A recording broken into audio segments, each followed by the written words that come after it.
Hi, Sonder here. So, I learned two very important things about myself this last week.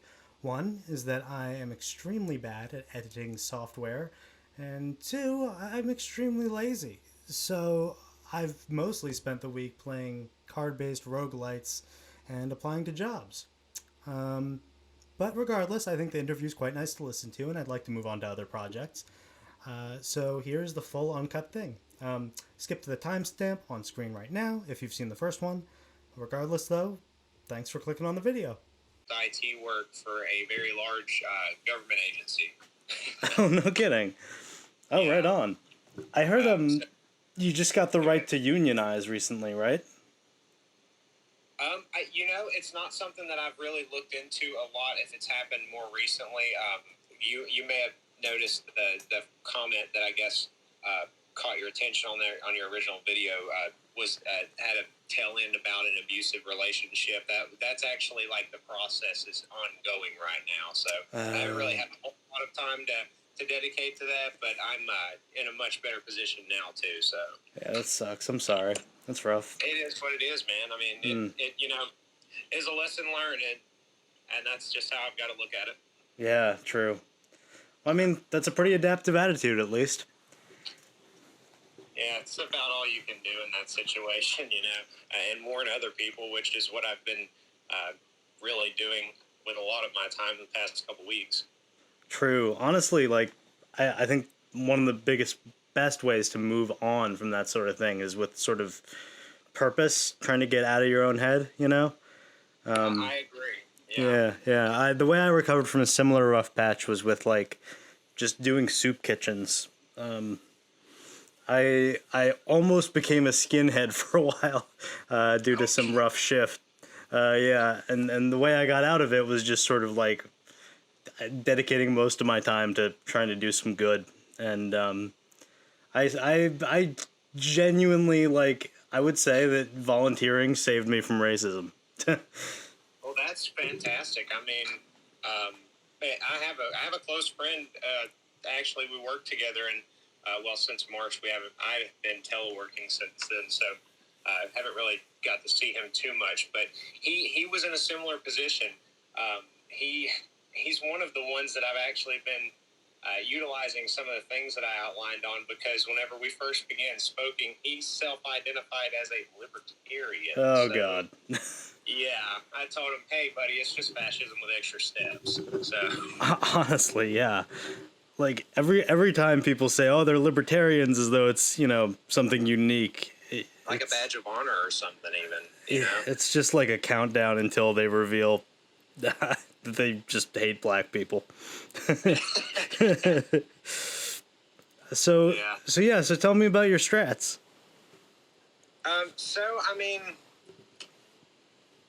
It's really the long and short of it was laid out in my original comment. I mean, there's not a whole lot of, I don't know, I guess especially nowadays, there's not a whole lot of opportunity that presents itself whenever I tend to stay off of most all social media except for Reddit and Snapchat.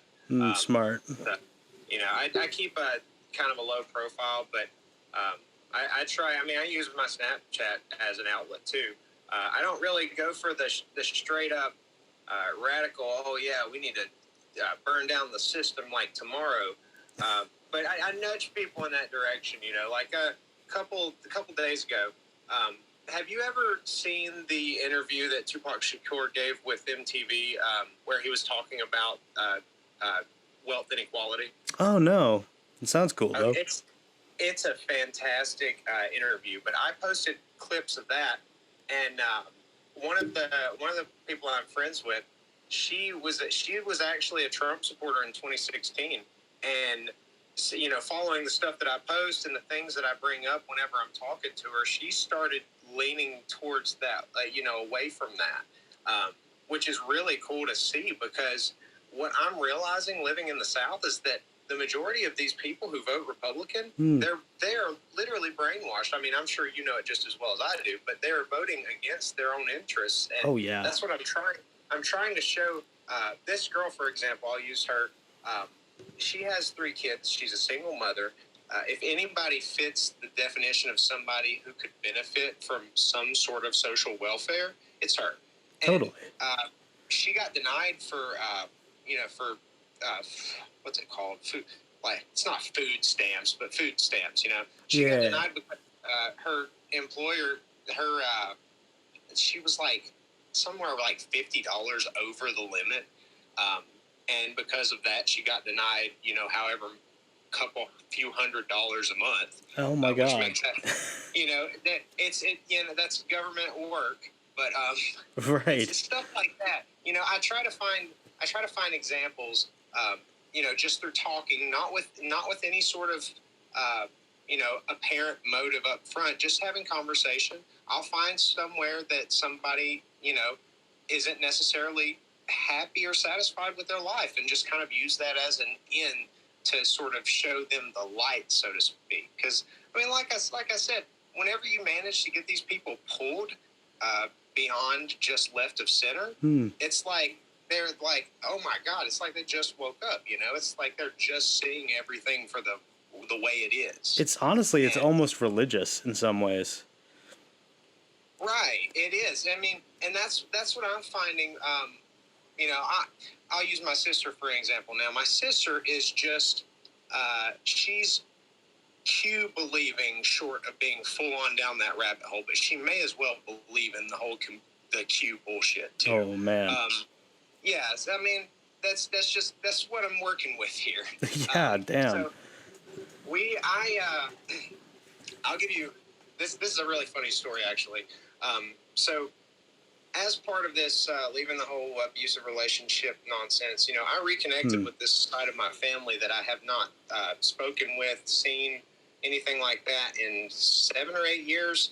Oh, damn. That's a long story, fault of my ex, but anyways, that's neither here nor there. The point is, I was over there one day on a Sunday, actually, after Saturday night, Sunday morning is my 12-hour shift. Well, some days I just say fuck it and stay up, and other days I get rest. But anyway. I get that. I went over next door because the place I'm staying right now is actually, it's my father and his wife's property, but they live next door in the other house. So anyways, I go next door over there and get a cup of coffee. That's where I got this cup. And my sister's over there. And so I walk outside, and this is, I want to say it was a couple days before the march on the 6th. Oh, wow. And so, yeah, everything was like really fresh on people's minds and stuff. And somehow she brought it up. She always finds a way to bring it up. And I started outright. This is one of the approaches I told you about that I consider a poor approach if you're trying to bring someone over to your side. I approached it with the, outright, as workers, we need more power, Yeah. And because of the limiting factors of capitalism, people aren't allowed to, we're given this false notion of freedom of choice, but really we're just free to choose whatever's whatever monetary bracket we want to fit in as far our lifestyle is concerned. Right. So, and this conversation went on for about 3 hours. Now, my sister, she did exactly what I'd said in that post, in that she just dug her heels further into her own political ideology and was not really swayed. My father, on the other hand, he's an open-minded person, and to give you the sense of irony at play here, he's actually a very well-known person in his field. His field is specifically detention equipment. And he's, I'm not saying this like to say, everybody knows him, whatever. But in his field, he's very well-known throughout the nation. Yeah. And, cool. And this man, who essentially I jokingly and endearingly call him a fascist regularly because he, sells people prison equipment. He sells prison equipment and shit. So he told me at the end of the conversation, talking to my sister, well, Kimberly, he made a lot of really good points. Oh, damn. If he can recognize it, then anyone can. That's what I'm saying. Like, because the man's got a really awesome house, you know, if you're into the whole materialism thing. I mean, they've got a lot of nice stuff. And for him to, you know, obviously be a capitalist and benefit from that, for him to say that my points had merit, it was very validating, I guess you'd say. Yeah, that's awesome. I think that there really is something to be said about how, like, a lot of people who benefit quite a bit from the current system aren't necessarily bad people. They're just sort of doing well in the world they were born into, you know? Right. Especially because that's our sort of cultural default. I think it's smart to not get moralizing about it, you know? Like, I think that's a trap people on the left can sometimes fall into, which I get it, because, like, capitalism is really immoral. It's tempting to be like, oh my God, you have all profited a ton off of the literal child labor, you know? But also it's like, you're just trying to succeed at the world you were born into, you know? Right.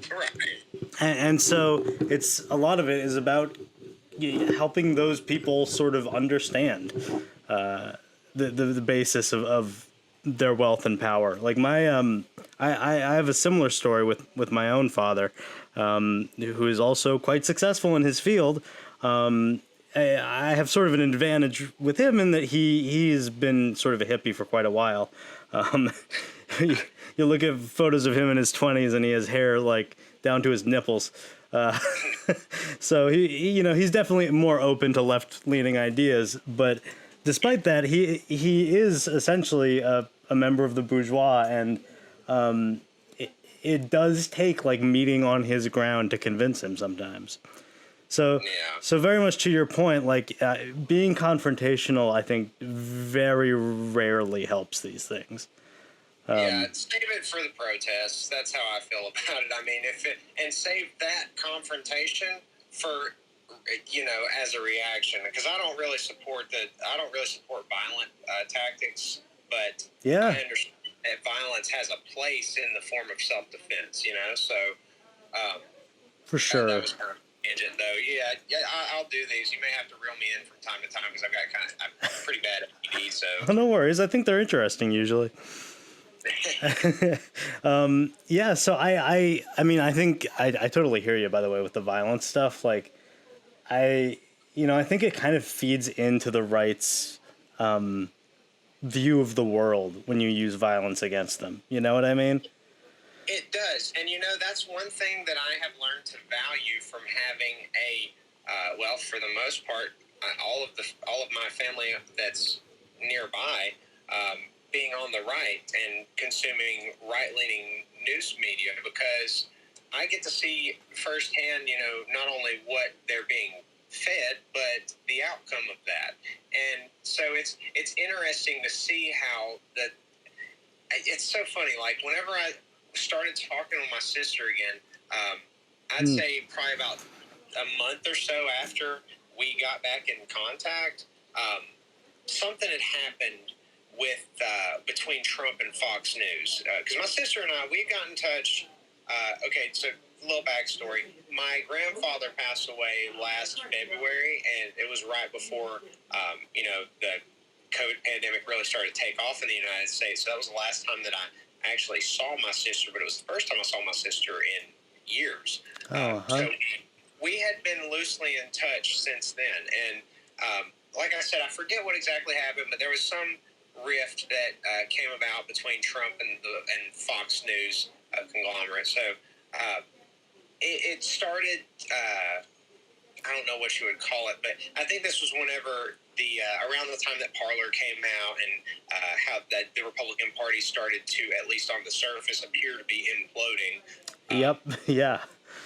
When I started to reach out to her about something, I was bringing up a conversation about politics at that point.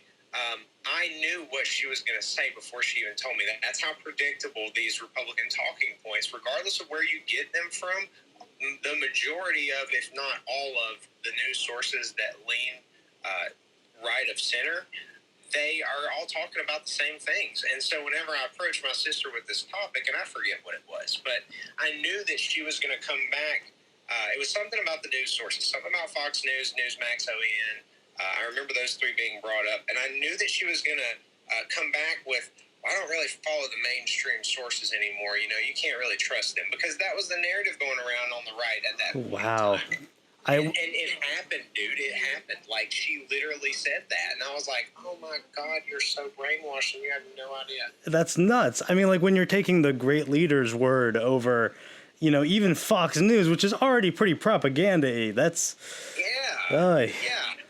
It's not even... It doesn't even tiptoe into that. It's, like, outright manipulation. I mean, I don't know how much you keep up with the things that they actually get caught doing, but the example I always like to make is that CNN correspondent Jim Acosta, whenever that White House aide was trying to remove the microphone from him, the copy of that footage that Fox News aired on their station, the very moment where his arm comes down on the reporter was sped up to make it look like he was more forceful. And I watched the video alongside the original, and you can clearly see where it happened. But if you're just watching the Fox version, you don't see that comparison. So it looks like he was being more forceful. That's insidious. My sister even touched on, we talked about, I brought up Rittenhouse at one point, and the very first words out of her mouth is, did you see the whole video? He was acting in self-defense. And it's literally the things that, you know, subs that we lurk, these are memes on those subs. Yeah. They're actually saying this shit, you know? This is what they believe. It's absurd. I think that's the right's strength and its weakness in a lot of ways, is that they're a very united front, and they don't really seem to care very much about, like, consistency. Where I think the reason the left can be kind of fractured is you got a lot of sort of academic people who take ideas very seriously. And so as a result have different opinions, and there's not just like one party line, especially the farther left you go. And if you think about it, and this may be a bit of an oversimplification here, but just consider two leftists discussing the merits of, insurrectionary anarchism versus, I forget whatever you would call it, as a process versus a violent revolution. Like democratic socialism or electoralism or something. Exactly. And see, if you picture two leftists having this conversation, they're going over, in detail the theories that they ascribe to and why, they believe that this is the right way versus that. Whereas if you see two people on the right that are, whatever they would be arguing, I mean, I don't know, like, whether Ted Cruz or Trump would be the better president. I don't know what these people argue about, but... Maybe. I mean, they fall for manipulation tactics. I witnessed a lot of these in my last relationship, and a lot of the one thing that I've noticed them do a lot more than others is they gloss over things. Like, they may not know at all what comparison they're trying to make, what point they're trying to make, but they assert it as if as if you should already know what point they're trying to make. I don't know if I'm saying that clearly enough. They'll gloss over something as if they made the point and balls in your court, but really they didn't say anything of substance at all. No, I totally know what you mean. And it's hard to describe. It's like an attitude thing almost. Right, but the people that I notice on the left are the ones that will catch that, and they'll be like, well, yeah, but what does that have to do with anything that I just said? And that's where you get a lot of conflict, because I don't know, personally, I think that, and this may be unfair to say, but I think that the majority of right-wing voters, maybe not the people in power on the right, but the right-wing voters at least, I feel like they either lack or do not utilize fully their critical thinking skills. Totally. I agree. And also I have a little bit of sympathy. It's sort of gets right down to your like moral philosophy of where choice lies, and what's your environment. But like, and if there's free will, I guess. Right. You know, but I think it's reactionary thought encourages sort of thought terminating cliches and like just appeals to emotion and just generally not using your critical thinking skills because you're very worked up about something. And at the same time, at some point, you figure there is a conscious choice to start looking into and believing that sort of stuff. Yeah, I mean, I want to believe that anyway. I don't want to think that a lot of these people got pulled unwittingly, but, you know, looking at how machine learning algorithms service up things that they know we're going to be tempted to tap on, I'm starting to feel a lot more that way. Like a lot of these people didn't so much seek out this movement as they were indoctrinated in through, what's it called? The boiling frog effect. Are you familiar? I've not heard that. I forget what it's actually used for. I want to say that it's kind of whatever you would call like things like Schrodinger's cat. You know, they're not actual experiments. They're almost metaphors, so to speak. Oh yeah. Anyways, the thing about the boiling frog is that they in whatever it's called, they say, you know, if you put a frog straight into a pot of boiling water, well, obviously the frog's going to know that it's being boiled and it's not going to be a pleasant experience at all. But if you put a frog into a pot of room temperature water and you slowly raise the temperature of that water, by the time the frog is boiling, it won't realize how far gone it is. Ooh, I hear you.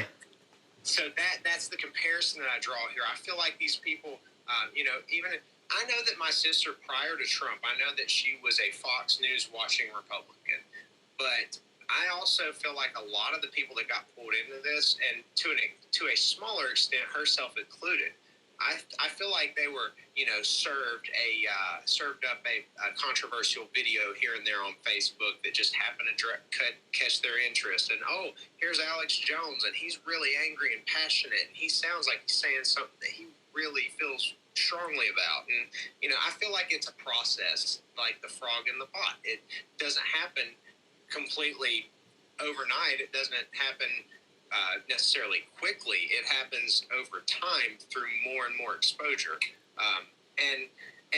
so that's kind of the approach that I look at with not necessarily de-radicalizing, because that's the one area that I'm really trying to get better at, just for my family's sake, honestly. But actually pulling people who aren't so radicalized one way or the other over to the left side. That's the kind of approach that I try to take. I don't, you know, come at them right away with, hey, let's seize the means of production, and, you know, that boss guy over there, let's get the guillotine, you know.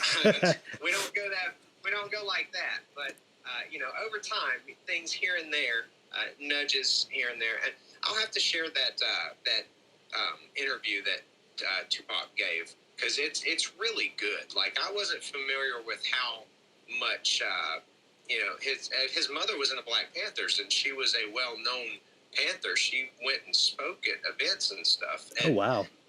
Yeah, it's like it really makes you go down that rabbit hole about why he died, because he started becoming a lot more activist in the couple years leading up to that. Oh, God. So, not the CIA award for journalism. I know.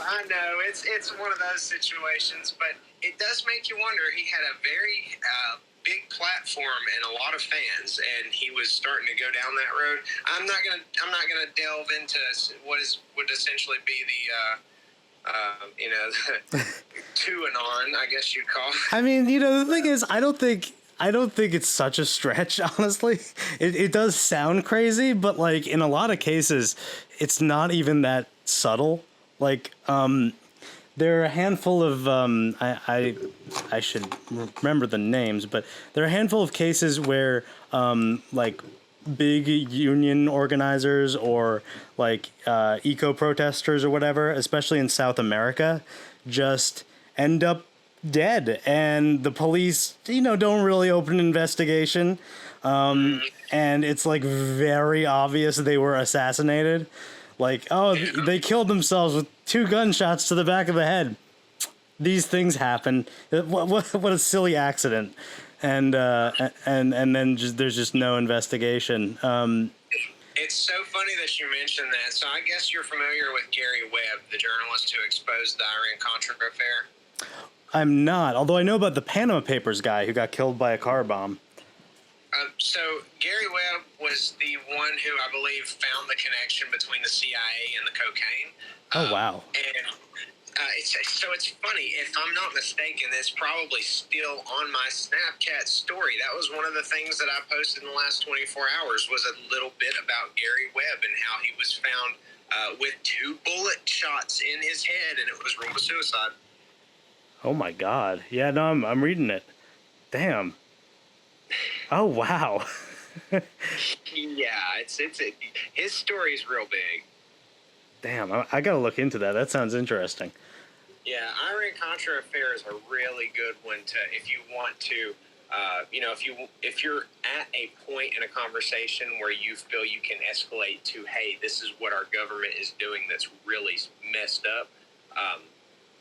People like to point the finger nowadays at, well, depends on which side you're on. If you're on the left, it's obviously Russia that you're pointing the finger at. If you're on the right, for whatever reason, the boogeyman's China. I don't know. Whatever. But I think it's because they still call themselves the Communist Party. So the right can be like, yo, if we give people basic needs, we'll become like China, and they're totally communist and not, more like state capitalist. How are they still kicking along on McCarthyist thought? I don't know, dude. It's wild. I mean, it's a really, it outlived the man himself by a long time. It's crazy because it's so out of date by now. But so I'm curious, how do you, if you don't mind, how do you tend to reach out to people like who outside of your nuclear family? Because I totally get the sort of dialogue within a family. What's sort of your praxis for like reaching people, you just know casually, apart from that, the work, the lead in through work and labor rights? So I typically approach the conversation with people that I'm at least acquainted with. Usually it's friends, but coworkers are pretty. Obviously, talking about work with your coworkers is a great opportunity, and I encourage everyone who can do that safely without, employer retaliation of any sort, to venture that route, because you won't find a better environment to make allies in in this situation than your coworkers. It's just like who are you going to form a community with? Your neighbors. And so I'm trying to think of a good example, like if it was somebody that I just got introduced to through a friend or something that I didn't really know anything about. I don't know. There's a lot of parallels. If you want me to be honest, there's a lot of parallels with that, and I guess like picking up girls at a bar. I see it. You're gonna come up with some sort of common ground to.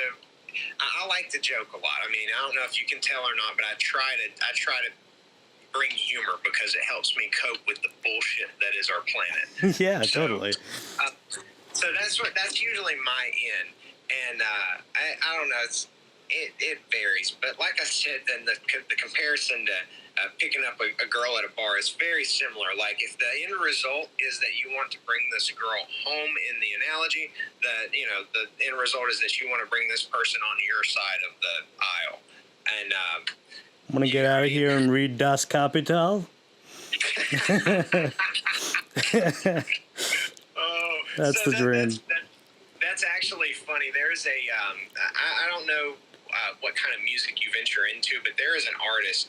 I want to say that he's from the UK. His name's Lee Brickley. He's an anarchist, anti-fascist musician. He plays acoustic. There's a song. The song that reminded me of is called "My Anarchist Valentine," and it is the best. Like you've definitely got to check it out. Cool. All right, Lee, Anarchist Valentine. Yeah, Lee Brickley, I think is his last name, Brickley. Yeah, I saw him posted on Reddit on one of the subreddits, and I gave him a few listen. He's got a good song called "I Am an Anarcho-Communist," and it basically outlines his philosophy. But that song that I mentioned first it's pretty funny because it almost sounds like somebody making a parody, but it's genuine, you know? Yeah, I feel that. I mean, honestly, okay, so this is going to sound kind of sappy, but I think the advantage the left has is that fundamentally a lot of it is about, like, human connection. And, like, that feels good. Like, you know, humans are social animals, right? And a lot of what the right thrives on is sort of alienation and isolation. And that, like, especially with stuff like QAnon, it definitely encourages this worldview of, like, I don't know, constant anger. At least just from what I've seen with, or at least paranoia, I guess, maybe is more to the point. I've had some long-term friends who've gone very far to the right, and it seems to correlate with sort of a really bad mental state for them. And I you know, it's maybe too much to say that they're synonymous or that they're related, but, like, just in my experience, usually you're not in a great place when you're thinking like that. Yeah. If you want to know my honest opinion on it, it's kind of twofold. Number one, I came across, and I'm not sure if you've heard of this theory or not, but there are one or two, maybe more, I'm not sure, but I came across one in particular, a research paper that compared brain scan images of people who identified as politically left-leaning versus politically right-leaning, and conservative versus liberal, etc. And what they found in that study, now I have read somewhere that they weren't able to reproduce this in another study, but that was a comment on Reddit. I didn't see a link to that paper. But the original study found that on average, conservatives have a higher volume in their right amygdala than liberals. And the reason being the thought behind it is that the right amygdala is responsible for your fight or flight. So it can be triggered by fear, which is something that if you've ever watched any sort of media outlet that leans right, that's what they capitalize on. They want you to be afraid of something. It's always something that you're supposed to be afraid of and that you're supposed to be angry at. And those are both extreme emotions. But the fear, I know for sure, not fear necessarily, but the fight or flight response is controlled by that. And what I take away from what I take that to mean is that fear as a propaganda tactic is predominantly more effective on that group versus on the left. Totally, yeah. Or it could be, like, confirmation bias, you know what I mean? Like, the people who gravitate towards the right maybe tend to have a bigger fight or flight response because that's what appeals to them.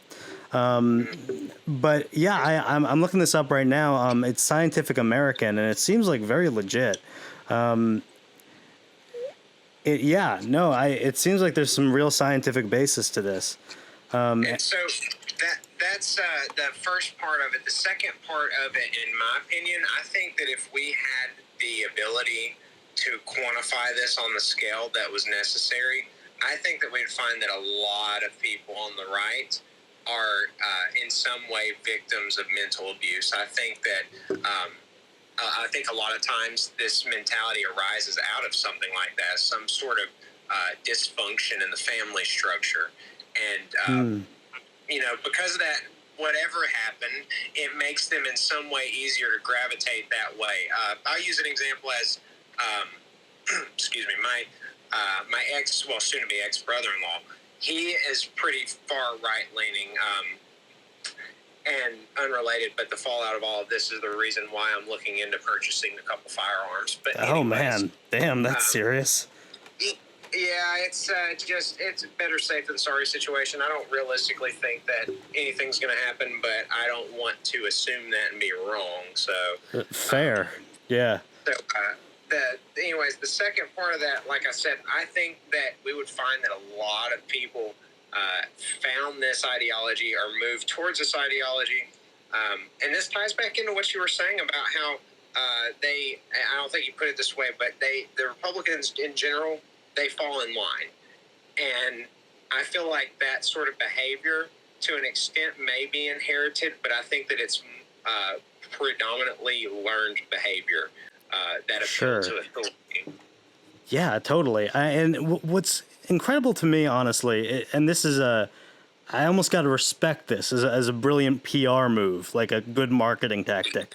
I don't know how, but somehow recently the Republicans have managed to brand themselves as hip and countercultural and cool. Like that's what the alt-right has tried to essentially done, and it's worked on some people, and it's been like, whoa, you don't want me to say the N-word? Wow, you're oppressing me. And it's sort of they framed themselves as this countercultural movement when the biggest reaction against them is not like police tear gassing them. It's like people on Twitter being like, hey, maybe you should be less of an asshole. Yeah, it's absurd. It really is. I mean, it reminds me of I can't think of his name. Paul Ryan. Whenever he was talking about listening to Rage Against the Machine, like, dude, you're not even getting the point of the music. Like, what is going? Why? Do you listen? Do you listen to Rage Against the Machine for the same reason that you eat your cereal with the tears of babies? Like, yeah, honestly, I mean, like, conservatives, what do they think they're conserving? It's, the status quo as it is. It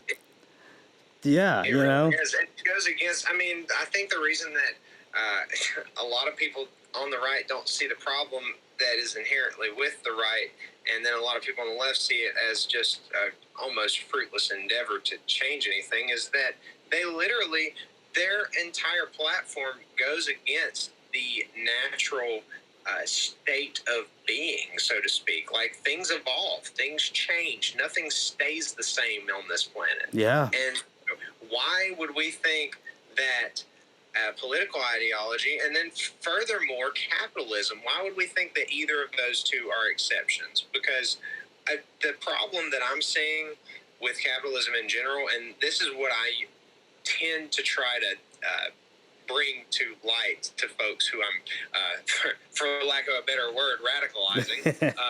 I tend to bring. I try to steer them in this direction to see that capitalism, everything that we're hearing in support of it, was written by people who have a vested interest in you supporting it. But look back at the systems before. Feudalism. Okay, well, the kings probably weren't going around saying, "Oh, this is so unfair to all these peasants." Why should I be the one that doesn't ever have to do anything and have all this nice stuff? Right. They weren't going around fighting against the system. It was the peasants. It was the workers. And same with slavery throughout history. The masters weren't going around saying, "Hey, this is really not fair. We should not do this to these people." Because nobody. Right? Why would they? Nobody at the top has any reason to do that. So, of course, if they are the ones supplying us with all of our learned knowledge on economics, then they're going to give us information that has a bit of a slant to it. They're not going to give us, "Hey, this is capitalism. This is how you can work within it." But there's an alternative.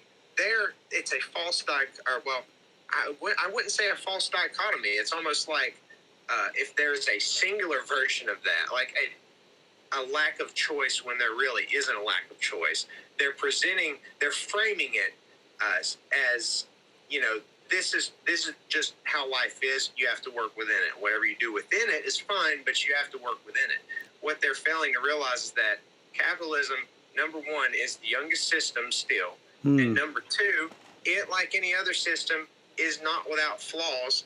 and eventually those flaws, the thing that we see with capitalism that differs with feudalism and slavery is that unlike the prior two economic systems that ultimately result in a crisis of, what's the word I'm looking for?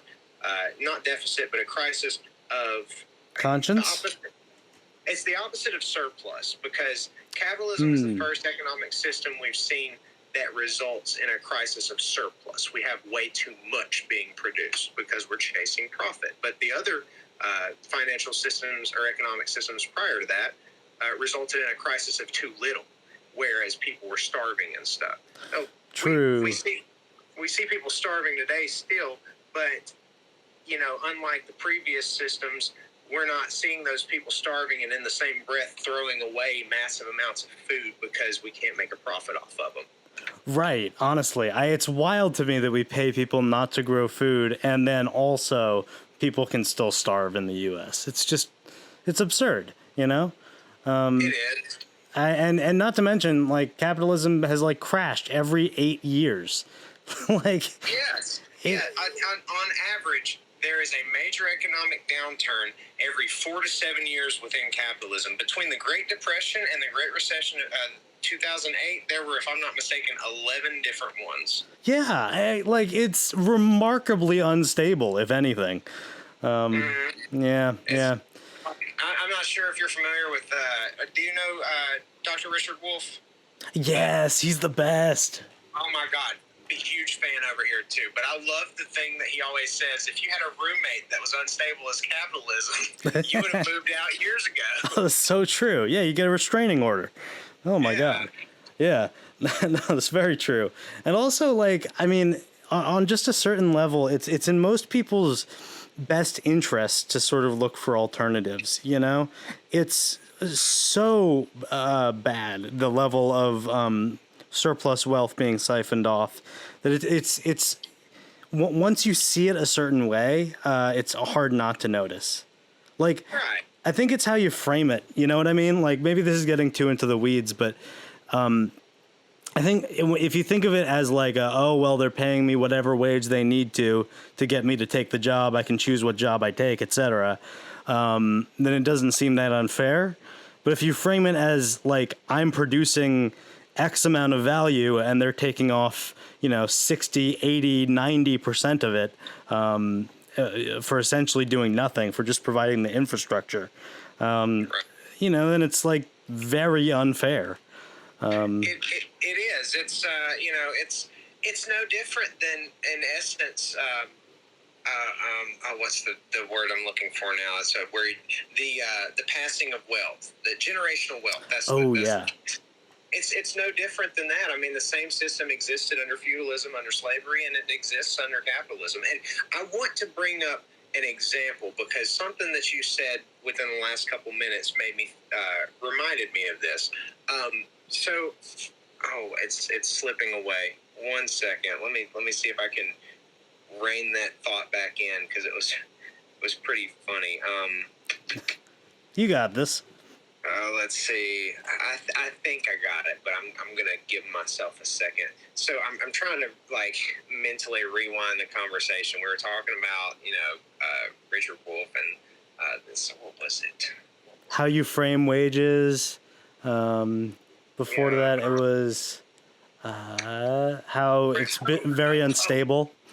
Gotcha. I gotcha. So, and this is something that I'm ashamed to admit that I tolerated and eventually worked on to help her overcome. But my ex, whenever we first got together, a little bit into it, I don't know how long we had been together, but somewhere along the way, I realized that she had a prejudice against Hispanic people. Oh, yeah. And so here's the thing, like, her and a lot of the family that she gets along with within her family are left-leaning, but she had this prejudice, and I didn't ever really understand it. It's the typical Americans from the South and how they feel about Hispanics. Oh, they got to be legal. They need to speak English, whatever. It wasn't that so much, though. We talked about it one day, and this goes back to framing and trying to find the root cause of a problem. Totally. She said, and I hate that this didn't occur to me at the time, but she said, I don't have anything against Mexicans per se. What I have a problem with is that when they come here, and they don't, how did she word it? It makes me feel like a terrible person repeating this. I don't believe any of these words, by the way. No, I gotcha. She said something to the effect of, I'm just going to try to put it as bluntly as she would have put it. What I have a problem with is whenever they come here illegally and they get enrolled in schools and they make bad grades because they don't know, they don't speak the language, and then they take funding from the schools for that. Okay, and if somebody presents this to you as, okay, well, the students make worse grades, they take some funding away from the schools. If you don't really pick it apart, it sounds almost fair on the surface. But right, it sounds merit-based. Yeah. The biggest problem that I had with that, the question that she and a lot of people in this area specifically, but in the Southeast in general, are not asking is, why? Why are you punishing schools for the students making worse grades? Why is that a problem? Why are we not giving the schools more money? Because obviously the students need help, Why is that not being asked? That's my point.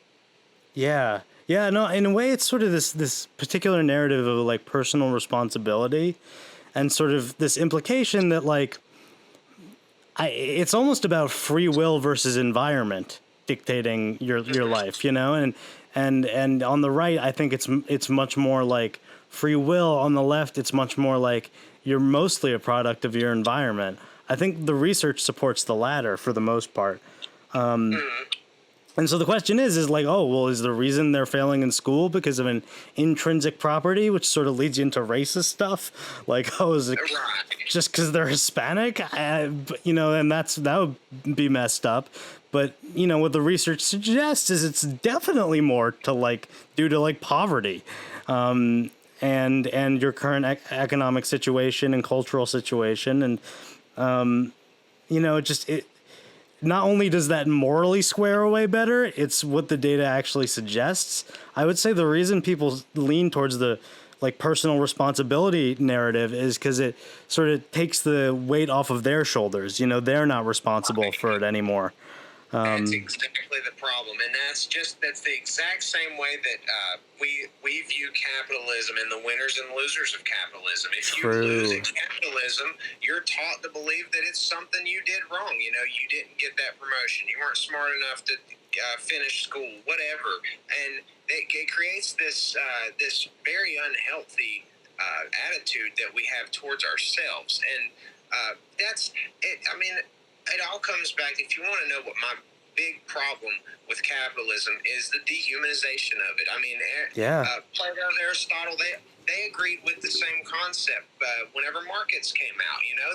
They saw what it does to people. Whenever you start ascribing a value to goods and services instead of just giving people what the hell they need, then it's going to always come back to, okay, what's the one thing that we have a limited amount of and we can never change necessarily the amount of that we have, the time that we're alive. So that's what all of your value ends up getting based on. And whenever you start exchanging that as a commodity, it takes a part of you away as a person. Absolutely. Yeah, that's so true. And, there's a part of it which is kind of almost obscene, not to get to conservative pearl clutching.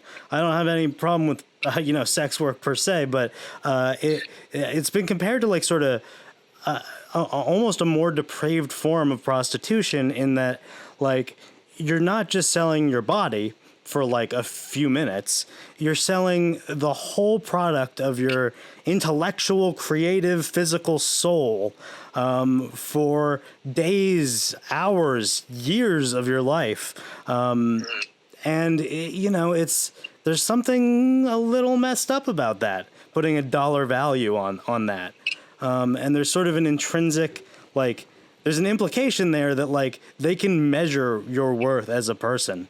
Right. And I can't imagine how damaging that must be for females who,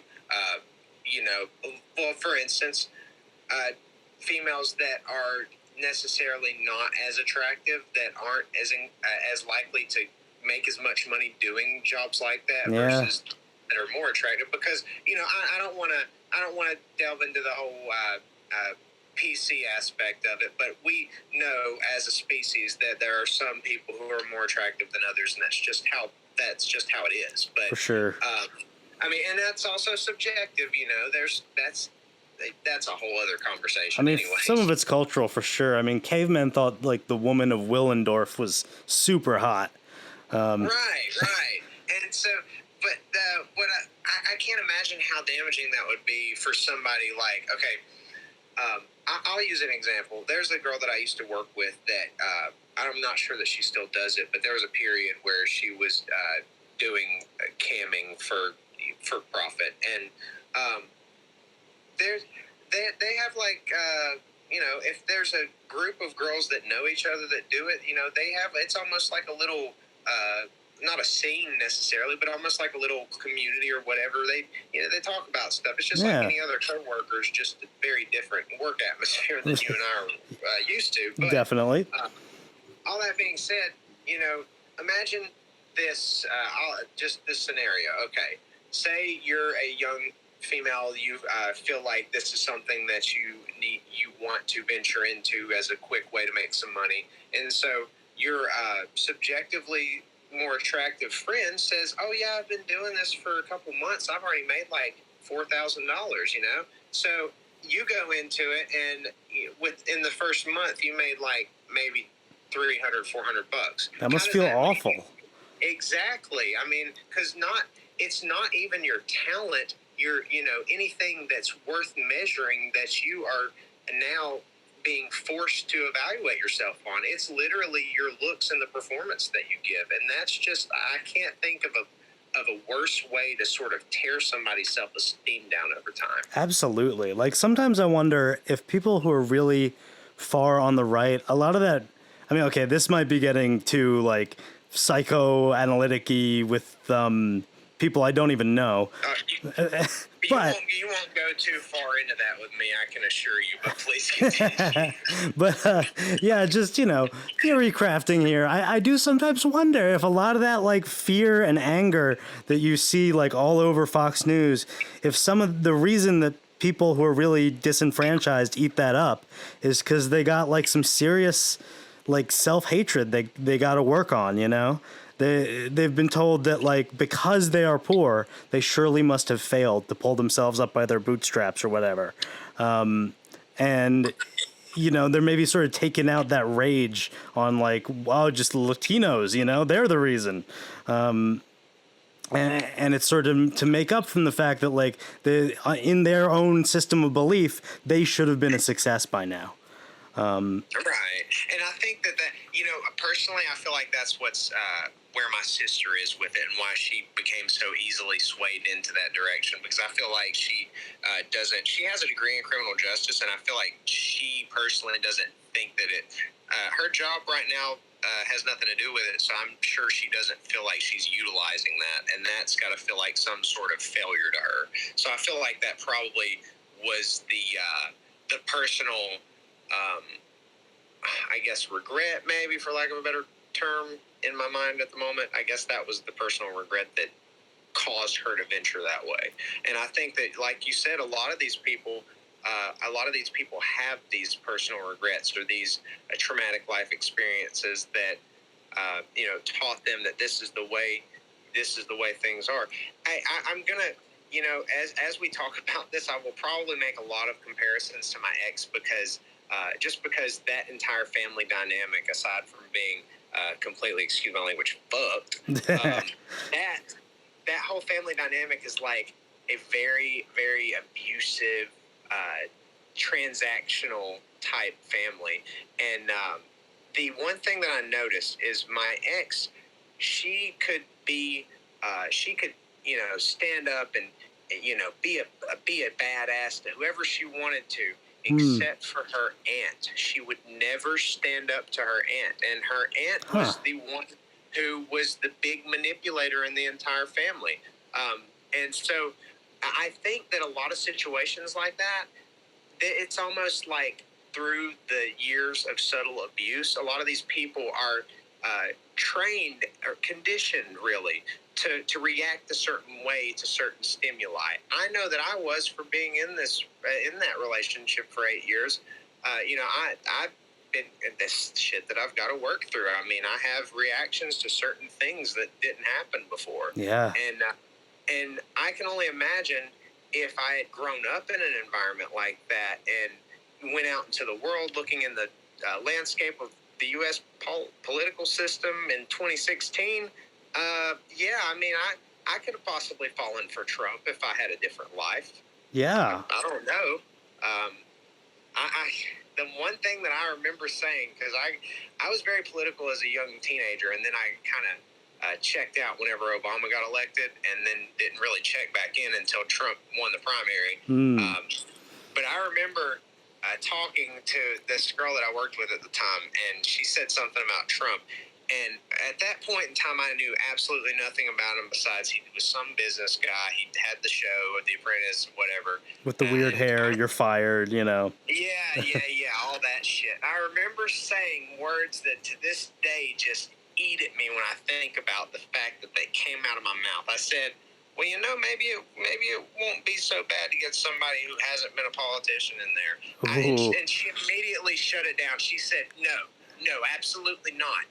We can't think that way. This man is not the man for the job. And I was like, okay, explain. And she told me a little bit. I started researching. I was like, wow, this is going to be terrible.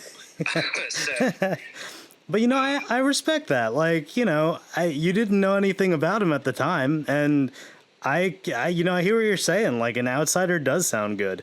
He happened to be a total, sociopath.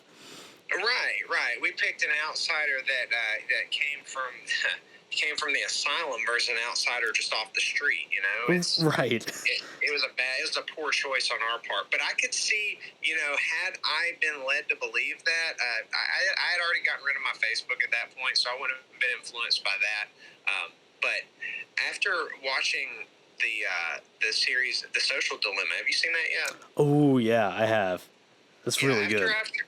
After I saw that, I realized just how influential the algorithms were in social media, and I could very easily see being served up the right amount of videos with a certain degree of controversy to them. I mean, I've ascribed to the anarchist philosophy for most of my life, so it would appeal to me some things that were on the slightly edgier side. But I mean, it's really just a matter.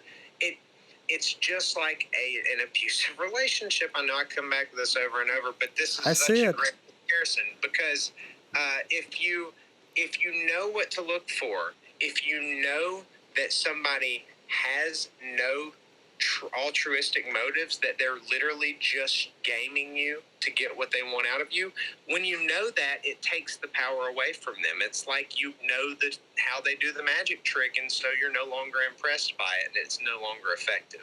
Totally. Honestly, that's something that gives me a fair bit of hope, is that people get out of abusive relationships, and ultimately it feels better to not be in an abusive relationship. And who knows, that maybe that's some sort of a pathway to take people back to center, or maybe even to the left. I think that if we look at some of the ways that people have used therapy programs and support groups, I think that that's something solid we could model after to target deradicalization as a problem to be solved. I think that there are a lot of good comparisons there, and like you said, it does give you hope. It gives me hope knowing that people get out of abusive relationships. But the biggest thing is, how much time are you going to save from their lives? Because I'll tell you, in 2013, a month before I married this woman, I found out the second time that she was trying to see somebody on the side. Oh man! And I was done. I was absolutely done. I was ready to walk out the door. 2013 now. That's 8 years ago now. Damn. I told her on my way home from work, we're done. I'm not doing this. She threatened to kill herself, and Oh, I stayed God. for 7 more years. So That's rough, man. it's crazy how much something like that will affect you. But she knew exactly what to do. She knew exactly when my sister started to become wary of what was going on. So she worked to cut her and that side of the family out. And it's the same strategy that that Trump's campaign has done. It's divide and alienate. You know, don't listen to all these other news sources. Listen to me. I know what's best. You know, it's a large scale emotional abuse. I mean, that's what it is. It's so true, dude. Have you seen there's a video essay by, I think, Innuendo Studios, maybe? It's sort of like a talk he gave, and it's essentially that same premise. I can send you the link. Yeah, I was gonna say, you can shoot me a link. I was about to write a note down to check that out. Yeah. Here, I can bring it up. But yeah, no, it's very, very true. And here, wait, is the audio still continuing? I think it is. Yeah, it's there. Cool. Okay. Yeah. So, damn. Wait, I had something. I apologize. My cat just jumped up onto my desk, and he's distracted me. Here you have a cat. Here, okay, let me see. So, right. What I was gonna say is, I was dating a girl a couple of summers ago who, her position was, she like came from some sort of essentially a cult, from the South, at least as she described it. She was a little out there, but she essentially said that communism is actually quite popular in some specific parts of the South, where they're called like corncob communes, essentially. And the idea is basically, if you take the teachings of Christ very literally, and just read the initial 4 Gospels, it's like super duper clear that at least the way that Christ's initial followers lived was in essentially a mini communist society. So I don't know. I mean, obviously, like, not all parts of the South are the same, but I don't know if, have you heard of that at all? It's not something I personally am familiar with. What I've found, though, that I think is it's sadly ironic. It's something that I like to laugh at whenever I'm really wanting to laugh at something that doesn't make me laugh at all. Is that a lot of these people, they would be more than willing to live in a communist style society as long as you don't call it that. And that's that. For whatever reason, it's that name. It's that word. It's like it's just been drilled into their head over and over. It's been I'm trying to think of a good analogy to make here. It's almost like you condition a dog to press a button every time it wants a treat, and to press the button and press the button. Well, at first the dog's not going to be great at pressing the button, and it's going to eventually figure out, oh, when I press the button, this nice thing happens. Well, later on down the line, whenever the dog's been pressing the button forever, it doesn't even realize that it's pressing a button anymore. True. It's just like, this is what I do now, and that's, I feel like It's like conditioning. Exactly. And whenever you do something like that with malicious intent, it creates damage in these people's psyche. I mean, it's hard for me to think of a good example outside of the abusive relationship dynamic, but it just keeps coming back up. I totally see it. I think it's a very fitting metaphor, actually. It's like, well, I'll use this as an example. Trump normalized the phrase fake news. As much as we hate him for him, he managed to do it. And because of that, before Trump, we did have a fledgling problem with actual fake news.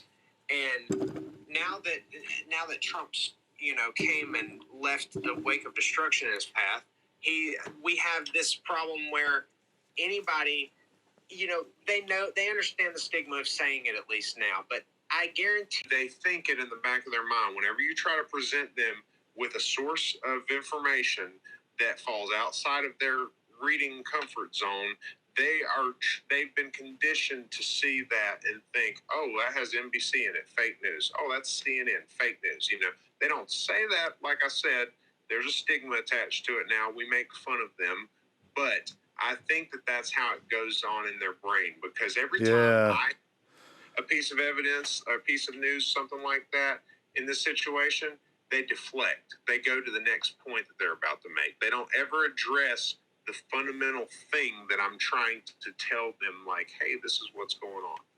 You know, Totally. I don't remember where that point began, but that's where it's ending. No, I totally hear what you're saying. Like, the whole fake news thing has sort of poisoned the well, you know? Yes, exactly. It means we aren't even taking in the same sources of information. We aren't seeing the same world. It's like living in two different realities. I mean, there have been countless articles written on this in the last couple of years, and it's really, with the Q stuff and everything, and especially with members of Congress openly, endorsing that. It's just like, what the hell what is going on with you guys? You know, it's not even original. The whole theory about it, like with pedophiles and all this shit, this is a rehashed scare tactic that's been used for millennia now. Like, I mean, genuinely, the Romans did it, like, a lot. Exactly. We've got people to look back on, like that last emperor, he was a dick. He was a diddler. Trust me, we're better. That's oldest time. People, and the other thing that I don't understand is this is something that I would really like to learn more about, but in order to do that, I would have to talk with more conservatives other than my sister and family. But I'm willing to do that.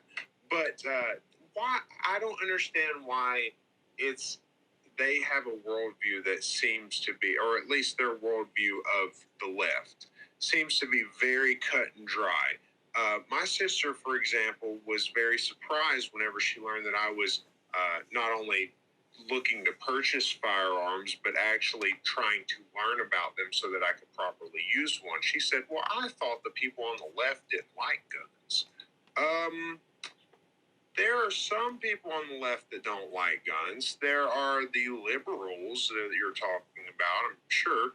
But there are a lot of people on the left that love guns. There's an entire Socialist Rifle Association. Yeah, the SRA. And whenever I said that, she was like, oh, wow. Like, that completely caught her off guard.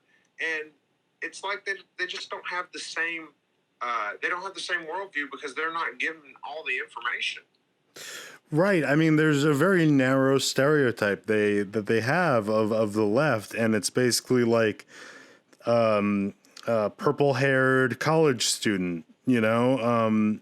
And no offense to purple-haired college students, but they're not all of the left, you know? Right. I mean, a lot of. I read a study one time that was specifically geared at addressing stereotypes that I'm not sure if it was just conservatives had about the left or if it was both sides had about the other.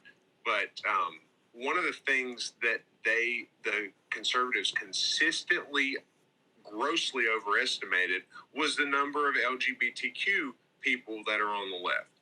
It is the fact that I would wager most, if not all, that are acting in good faith, LGBTQ people are on the left, but it's only because the right openly hates them.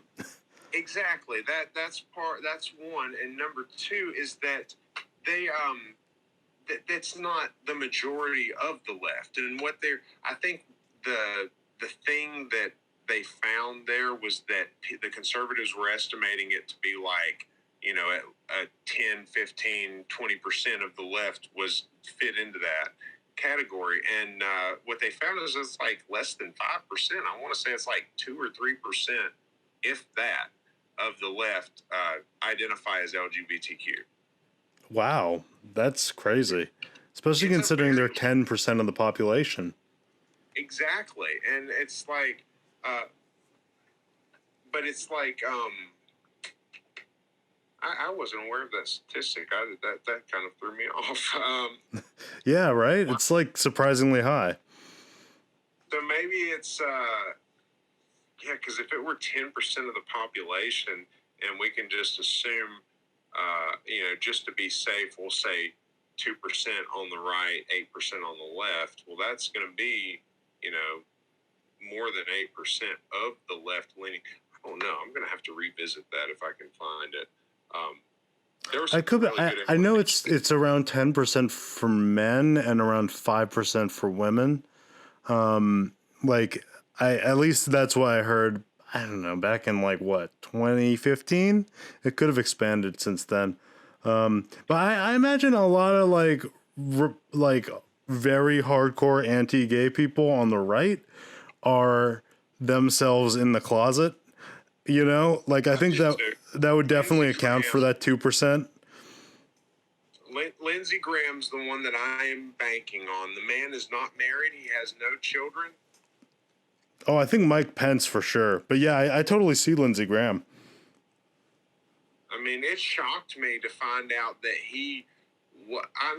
I suspected he wasn't married because for whatever reason, whenever conservative politicians are married, you see them almost as much as you see their wives. They love to flaunt that picture perfect, leave it to Beaver type family. True. Which I always find that whenever that's the case, it's almost never what's really going on behind the scenes. But oh gosh, where was I going with that? Absolutely. Like the more interested you are in showing everyone how like normal and whatever wholesome you are, generally the less true that is. Yeah. Ironically, my ex used to always give money to homeless people that were asking for money on the side of the road, which I to her credit, she got me to warm up to that idea because I grew up very poor, and as such, I grew up in my young adult life, I was pretty stingy about stuff like that, and it was easy for me to rationalize it by saying, "Oh, they're just going to go get broke with it." But now I'm not that way anymore, and I can thank her for that. But she made every single opportunity to do that, and it's just like, I know what you're doing now. Right. I think that a lot of the I'm not going to be able to bring that point home. There was something there, but it's gone now. I kind of see where you're going. Like there's a certain point where it's almost virtue signaling, I guess. Yes, that is exactly what it is. It's like, hey, look at me, look how good I am. People who do that, obviously, it's the same approach that a certain less stereotypically that is, certain less well-endowed men might go out and buy a truck that's like lifted 40 inches or whatever. I don't know what they do, but very true. But I mean, it's like the same concept, if you know that you're not a good person at heart, well, you're not going to get very far in life if other people figure that out. So you're going to make every effort to keep that from happening. And I think that is what happens with a lot of abusive relationships. It happened with mine. And I think that's what's happening with the GOP as a whole.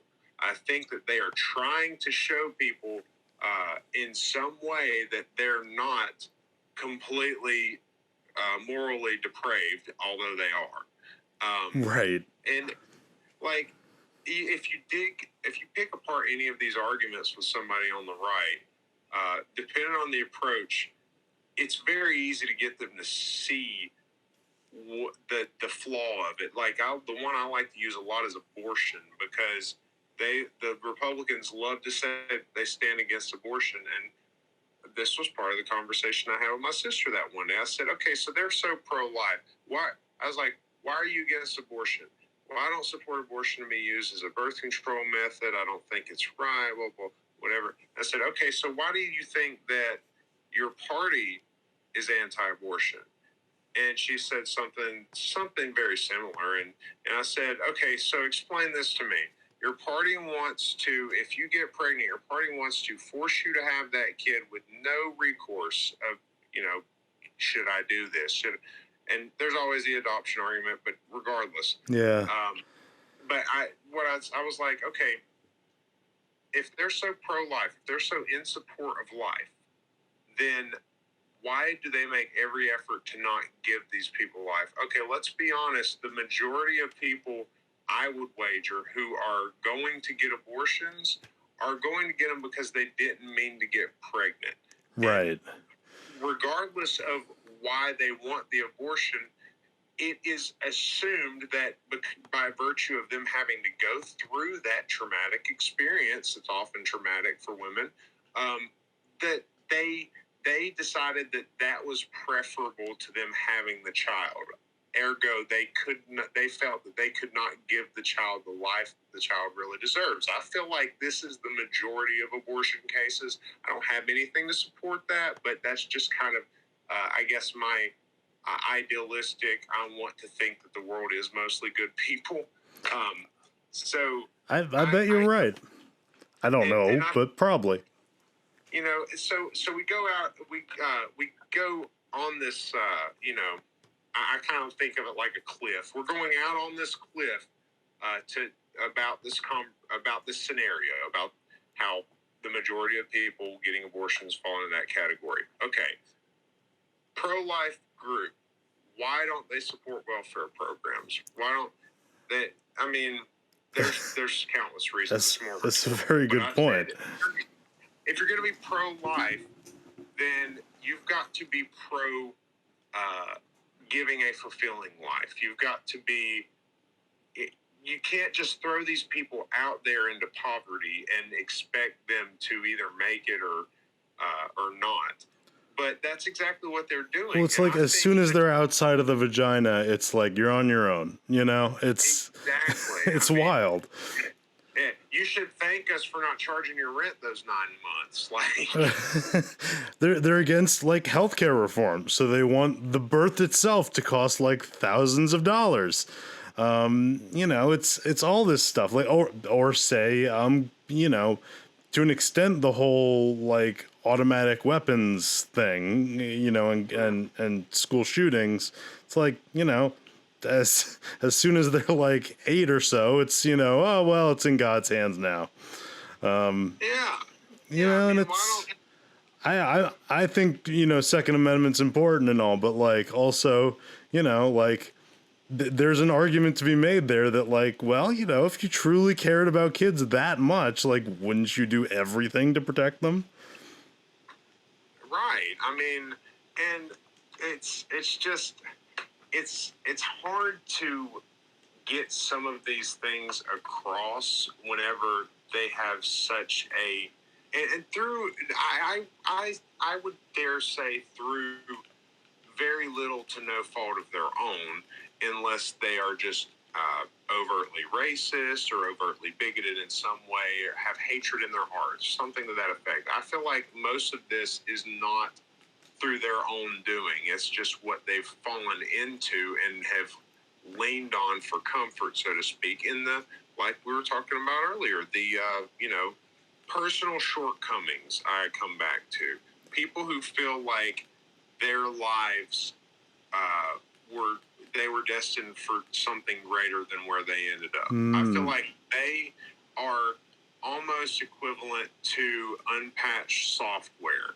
You know, if you are operating unpatched software and there's a big freaking vulnerability that you know is a vulnerability and you're not addressing it, well, whenever your network gets hacked, you can't really blame anybody else for it because there was a hole and you chose not to plug it. The only difference is that these people don't realize how big of an emotional vulnerability that is opening them up to. I mean, if they don't fall into, you know, something extreme like right-wing extremism or, you know, domestic terrorism, whatever, if they don't fall into something like that, they could just as easily fall into a very abusive relationship that doesn't turn out well for them.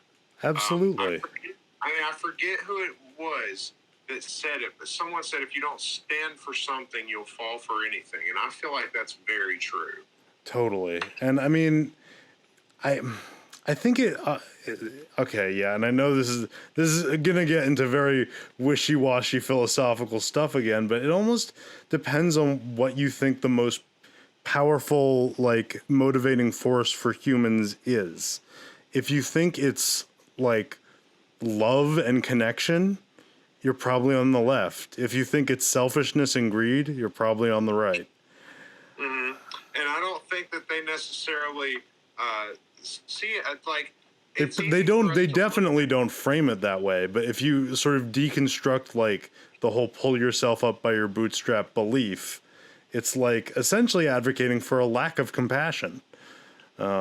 It almost makes me wonder if there was some sort of great evolutionary divergence that we all took, because you think about it this way, like you look at ducks, for instance. A family of ducks will raise and rear their young, whereas, and I can't think, I'm not too well versed on the different types of species of birds, but there are some birds that once the babies have wings, they kick them out of the nest and let them fall to the ground. And, if you make it, you make it. If not, you don't.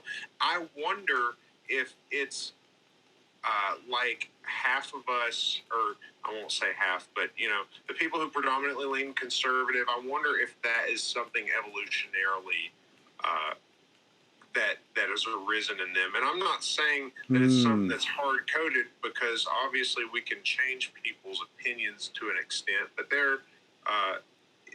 there's also the question, are there some people who can't be changed? Are there some people that you cannot present it to them in any way, shape, or form that's going to alter their beliefs? I feel like there are some of those out there, and that therein begs the question, how do you discern?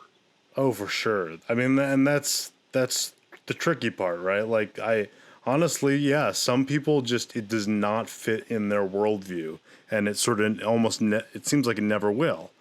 Right. And and beyond that, maybe just they genuinely don't seem predisposed to empathy, and there's kind of no solving that. But I do think that, like, the majority of even Republicans do have empathy somewhere, because my reasoning is, if they didn't, Fox News and Alex Jones and the whole, like, Koch brothers disinformation network wouldn't have to try so hard.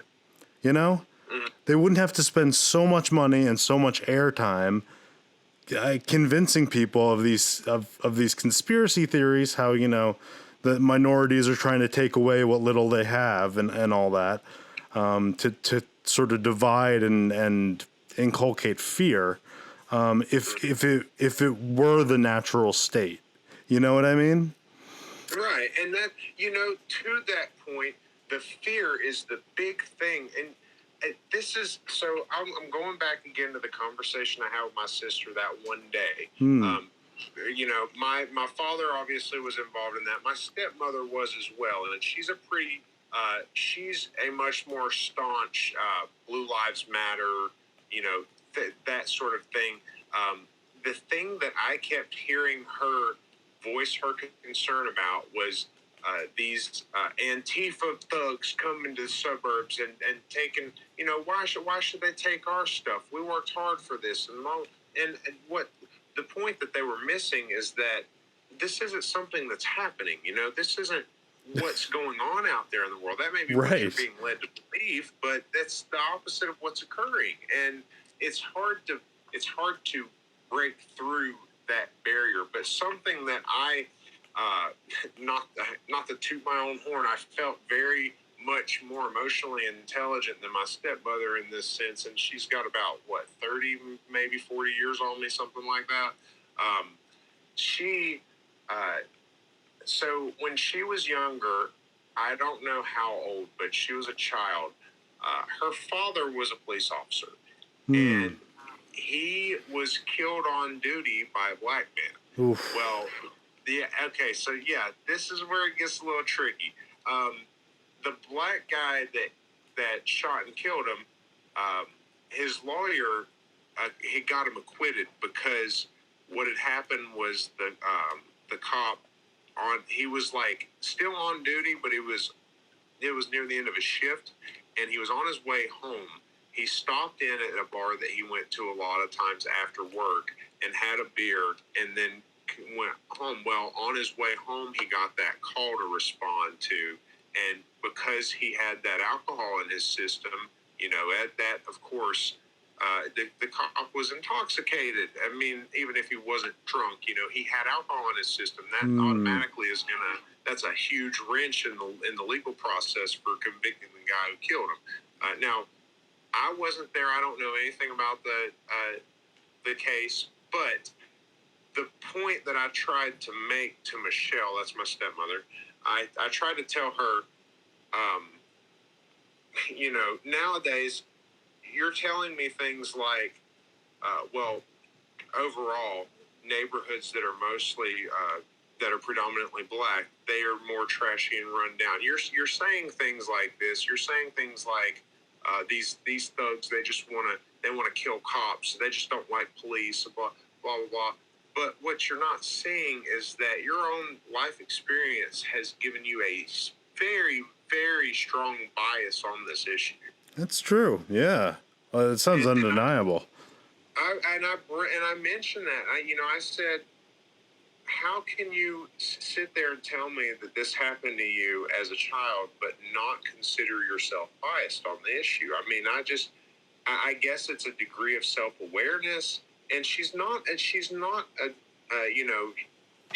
unintelligent. She's an intelligent woman, but I think that perhaps maybe that trauma just goes so deep, and it's been there for so long that it's just enmeshed with her being. I don't know. Yeah. But I think a lot of situations like that, you know, we have to look at the bias. We have to look at where someone's speaking from. I will admit that as a young adult, well, as a child, and then well into, I'd say until I was probably about 22, I didn't have a single problem with minorities. I had no racism in me because I wasn't raised to be that way.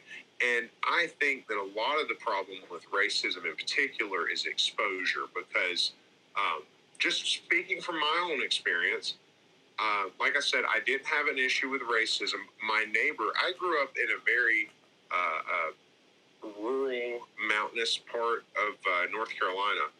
And so naturally, it's like nowadays, you know, Trump town. But oh, yeah.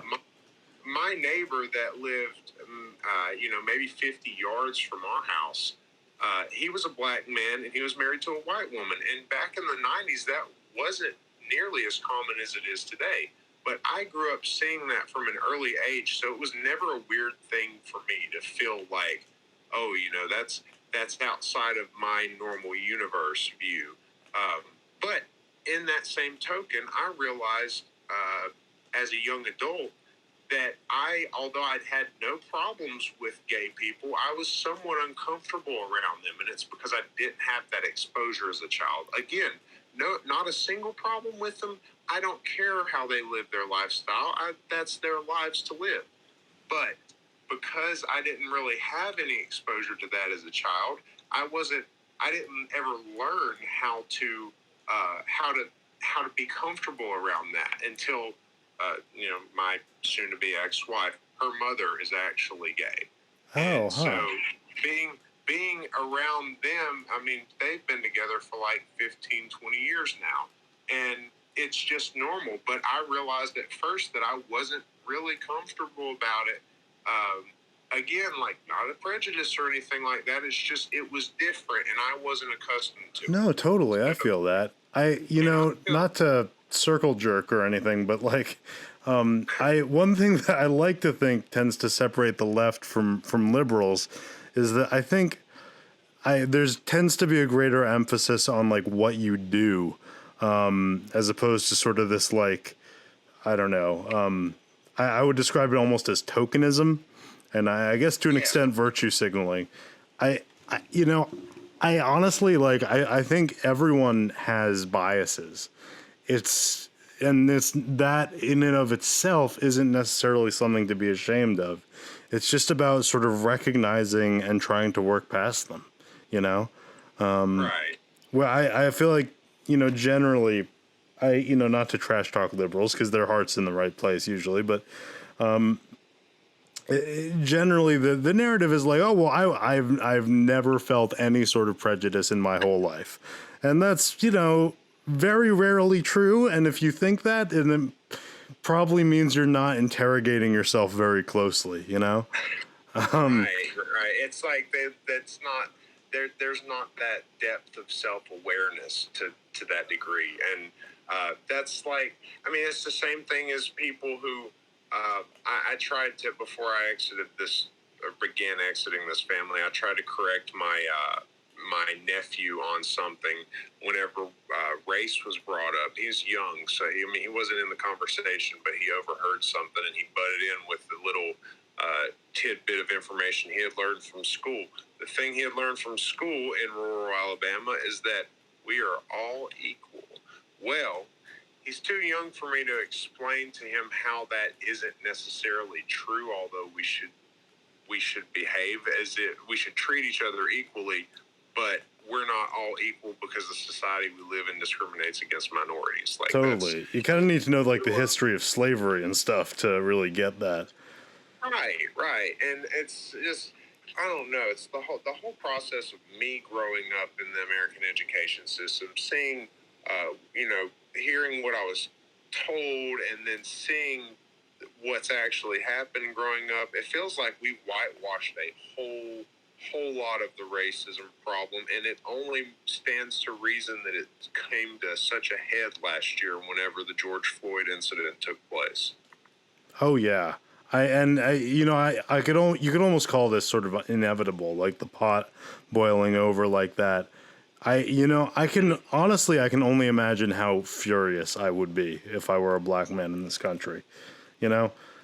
Like, I honestly think it's commendable and probably more moral strength than I would even have in that situation, that none of this has, or it's very rarely turned to violence, the BLM protests. Because, honestly, like, cops have been the enemy of black communities for so long, It's just so messed up. And it's a systemic problem. It's not something that, it's not just a group of, I don't want to rehash the circle jerk, but it's not just a group of bad apples, it's the bad apples that push the good apples to not be so good. And it's totally. And clearly they aren't policing the bad apples very well, if there are good apples. Right. I mean, they don't, first of all, number one, they don't have enough at stake for corruption.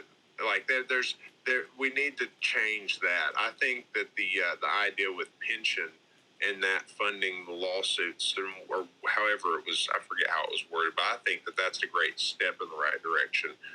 But as someone who doesn't really believe in the concept of policing, it's kind of hard for me to weigh in too heavily on that. But true.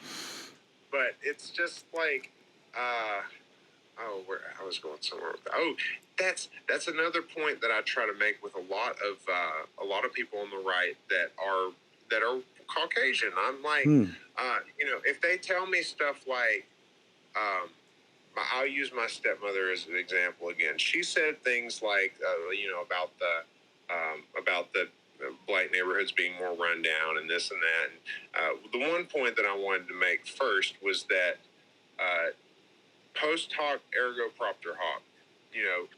After this, therefore, because of this. That's a logical fallacy. It doesn't necessarily mean that two events coincide. Just because I stood up at 8 a.m. in the morning and somebody in China happened to kill themselves at the same time, well, that's not because of me. But we want to ascribe situations to certain.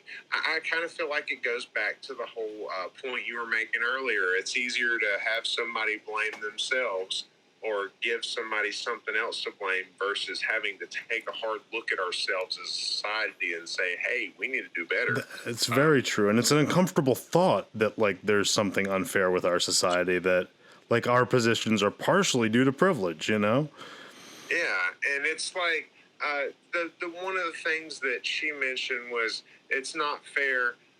It wasn't an outright slight against affirmative action and equal opportunity employment.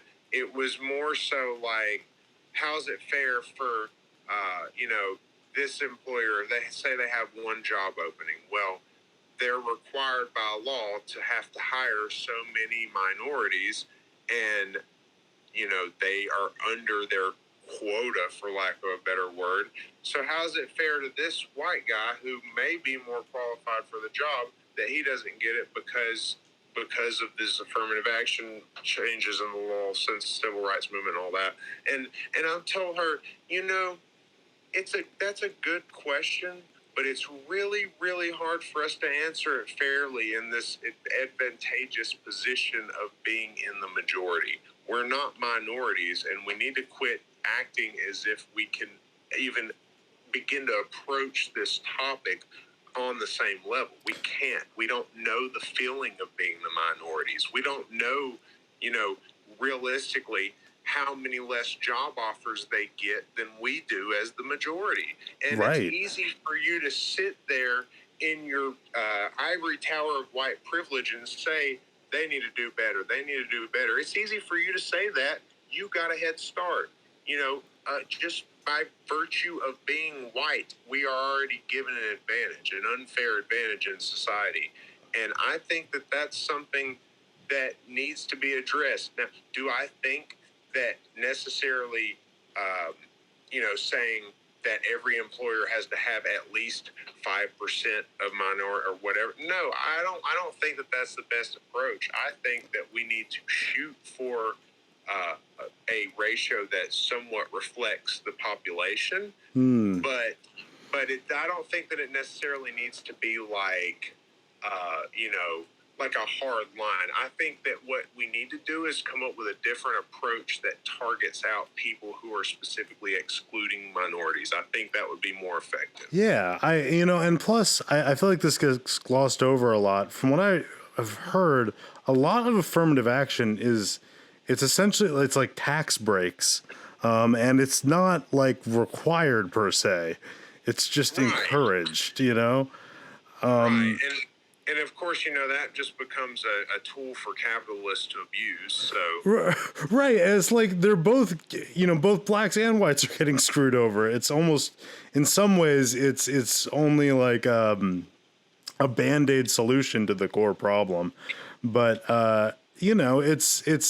it's not victimizing white people.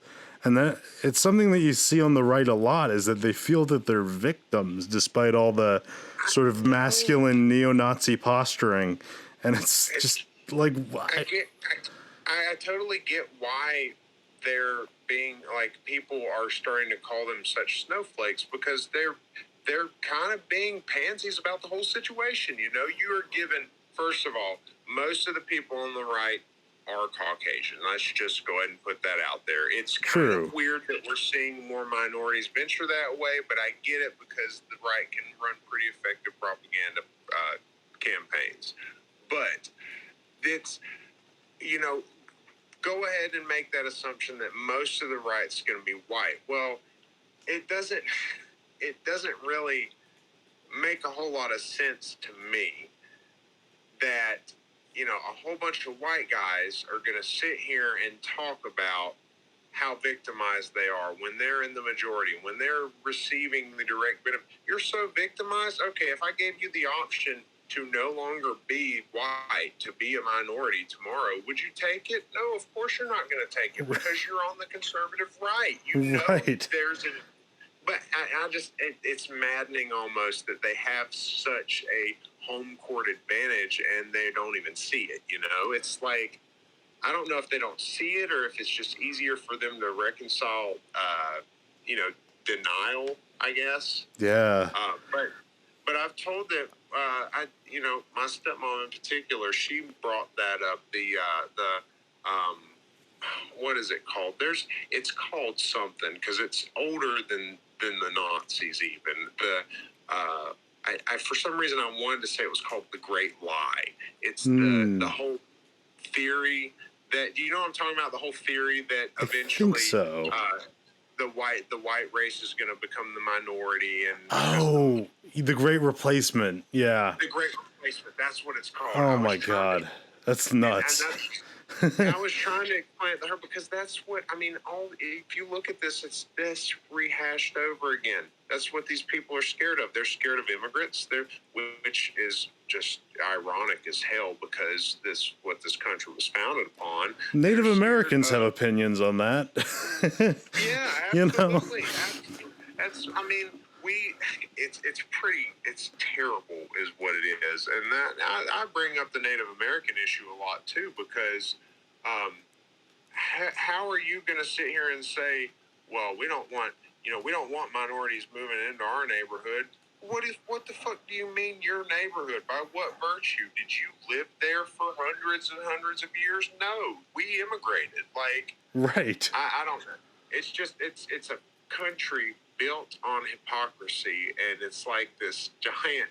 It's like we're building a huge house of cards, but they're like reinforced cards. So we're really making a big house, but I have a bad feeling about the outcome of it. You know, yeah, I totally feel that, and it's you're right. It's not sustainable. That's for sure. Like, you know, there has to be a new target to hate. And I honestly, like, if I can get a little conspiracy theory about it, I kind of think to an extent it's turning like the proletariat against itself, you know? Yes. If you had to put it in Marxist terms, which, you know, you don't spring on people who are on the right, but it is a very fitting way to criticize, you know, capitalist systems.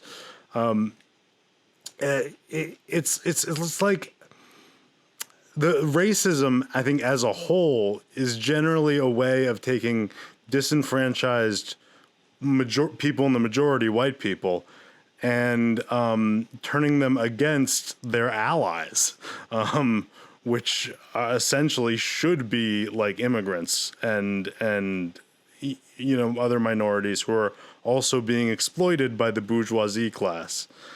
Right. You know, and it's sort of a way of dividing the populist base, I think. Exactly. You kind of look at it like this: the anger, that marginalization, and the resulting dissatisfaction with the quality of life or where your life is. That is like it's almost like having a loaded weapon just sitting in the middle of the room. Okay, Ooh. These people are holding this loaded weapon, and it's pointed at the politicians. If the politicians don't get ahead of that and direct that anger towards something that the disenfranchised feel like they can use as an outlet to justify the lack of satisfaction in their lives, that's what I think that the racist approach is all about. Oh, well said. And thank you. And if it you know, it makes sense why Nixon did that, why the Southern strategy was so effective. It does make sense. I mean, you deployed this on a populace that just 2 generations prior, if that, owned people. So and specifically people of color. So it's easy for, you know, if there's still grandpas and great grandpas kicking around talking about back in their day whenever they didn't have to pay for labor, you know, it's going to be very easy to use that predisposition to make effective use of like racist dog whistles and stuff like that. Totally. And I mean, especially in places of the South, a lot of rural America tends to be kind of impoverished, and you know, it's the result of capitalism making things worse, frankly. But if you then blame that on, you know, minorities or whatever, it's a very convenient scapegoat, and it divides, you know, the working class, right? So they can't put up meaningful resistance. The big downside with all of this, though, is that it started out as minorities, and now we're seeing this paradigm shift where it's just to the left in general, and that's where we tiptoe very dangerously close to civil war. Because true. On top of that, you've got to think about this. Well, what better, more effective way would the right have to quelch the problem on the left by not only turning their followers against the left, but, by, there was somewhere else that I was going with that too, but it's like they take that loaded gun and they say, no, don't hate us. We're on your side. Hate them over there. They're the opposition. And I think that's what we're seeing now. There's not obviously outright hatred towards the left from the right in all circumstances, but if you go into most interactions now with somebody on the right, and they know going into it that you're on the left, they're going to be a lot more hostile towards you. That's very true. And honestly, like, the right, I'd say has much more hostility than the left, but it's true to an extent on the left too, where it's somewhat a controversial statement to be like, we kind of have to engage and try to recruit these people, because at the end of the day, no matter how misguided they are, they're kind of one of us, right? Like, if they're the working class, and almost everyone is, except maybe like, the 0.1%, if not the 1%, I would say it's probably gotten to the point where it's so bad it's the 0.1%. I'd say probably millionaires don't even cut it anymore in terms of owning major means of production. You know what word I heard for the very first time yesterday, maybe? I read trillionaire. That's a word I don't look forward to hearing. Oh, God. Like, so at some point, Jeff Bezos is just going to collect the last dollar in the world, and he's going to get a game over, you win screen, I think his end goal is he wants to build a giant Scrooge McDuck room. Just the cold coin room, yeah. Yeah, just the diving board and everything. He's definitely a dragon. But it's crazy how they've effectively turned this. They redirected this anger. It's like you've got a protest, a giant movement, and they're coming for equality, and they're coming for justice for all, and they're coming for the disenfranchisement of minorities. They're trying to fix that, but then you somehow along the way give them these nudges. The term I like to use a lot with the right and how they're viewing their talking points, like Kyle Rittenhouse and Benghazi and the emails and all, everything. They give them this narrative that it's almost like let's just say Fox News for simplicity's sake. Yeah. It's almost like Fox News is giving them the breadcrumbs to follow to come up with this narrative on their own. And so I think that's why a lot of these people are so entrenched in their beliefs. Because it feels like their choice. Exactly. They've been given the impression like their news source, I'm not telling you how to feel. I'm just laying out the facts here. You figure out what you want to figure out from it. And they think, oh, well, this is obviously what's going on. Missing the fact that they're not seeing the whole picture entirely. But I think it has a lot to do with that, and the fact that they are what's the word I was going to go with there? It's something that we've already touched on. Sort of like entrenched, almost, and maybe there's a bit of like sort of dissonance somewhere in there, like. Right, and whenever you have people who feel disenfranchised, they are often missing something something that they feel incomplete about their identity, and a lot of them have chosen to fill that void by being entrenched in right-wing politics. Like, it gives them purpose. It's like I said earlier, if you don't stand for something, you'll fall for anything. Well, they have to stand for something, because this emptiness, this missing part of their identity, we're going to seek that out. Now, whether we seek it out in a healthy way or an unhealthy way, it really just comes down to circumstance and our own intellect and our own approach. But I think that's why it's so easy for them to dig their heels so deeply into it, because it becomes their identity. Yes, I didn't seek out anarchism or communism or anything left-leaning to find myself. I identified with it whenever I learned about it, because it, based on my own upbringing, I grew up very poor.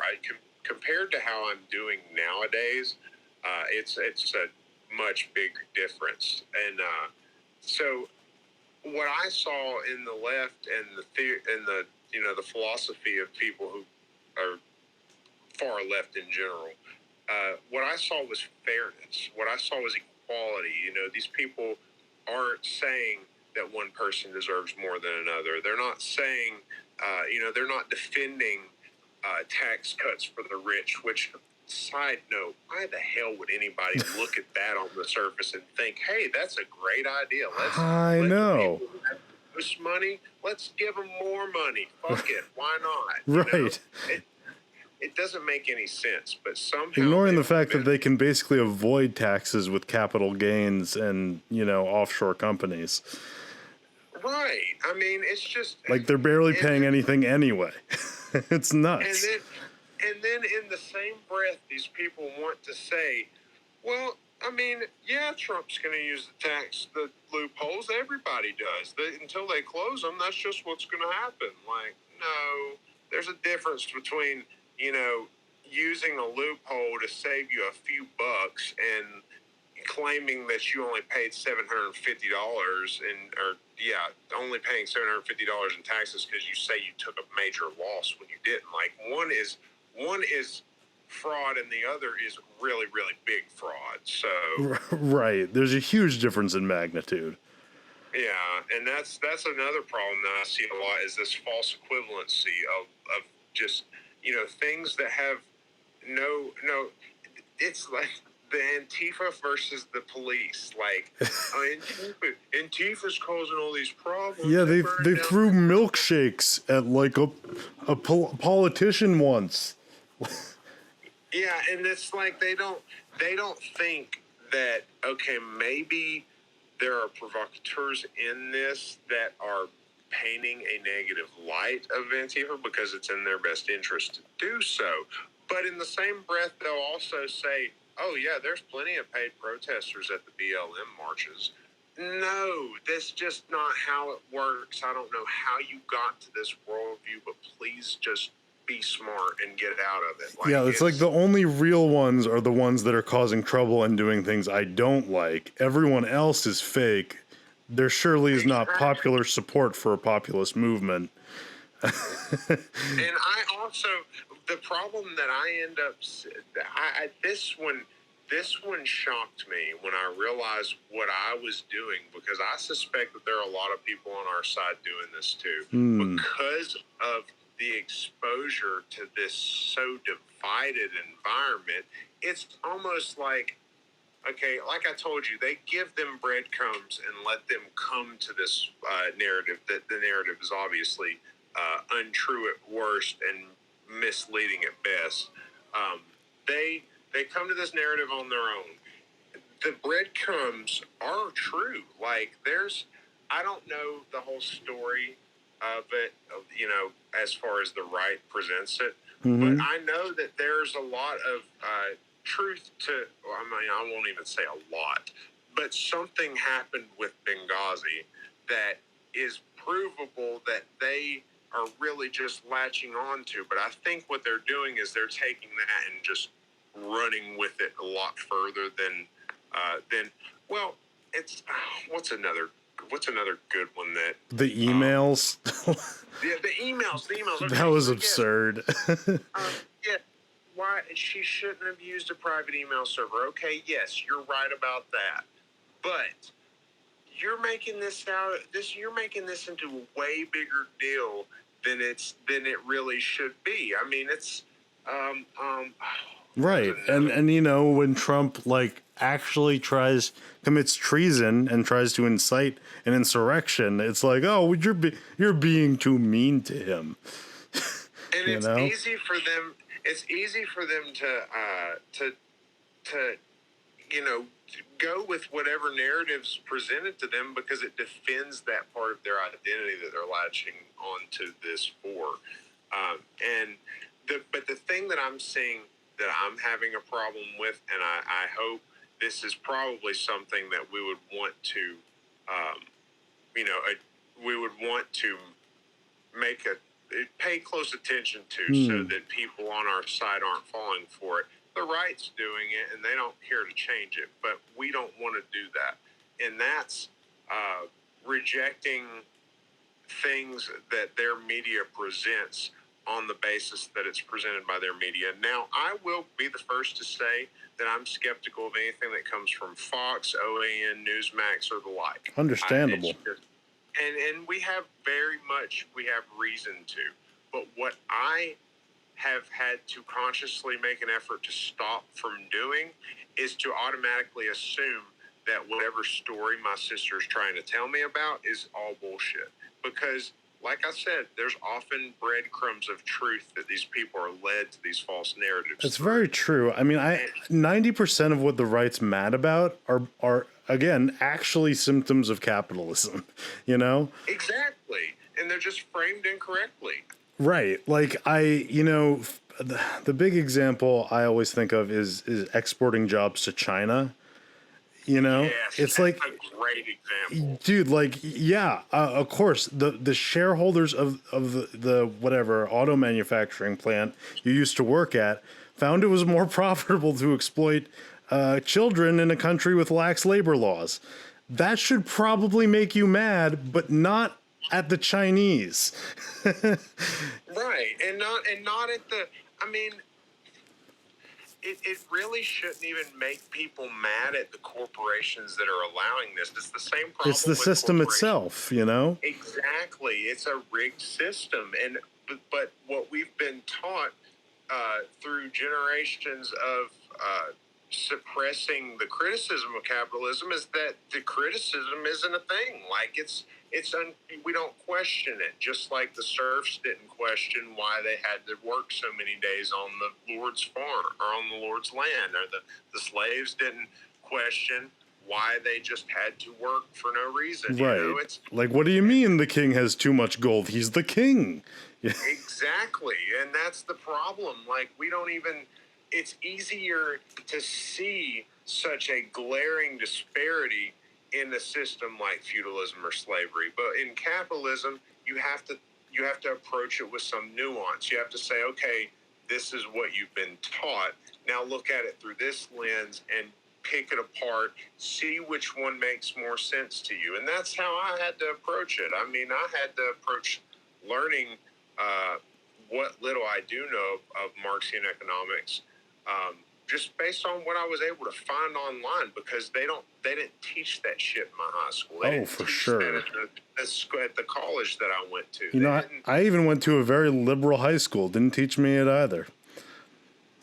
Yeah, and see, they don't.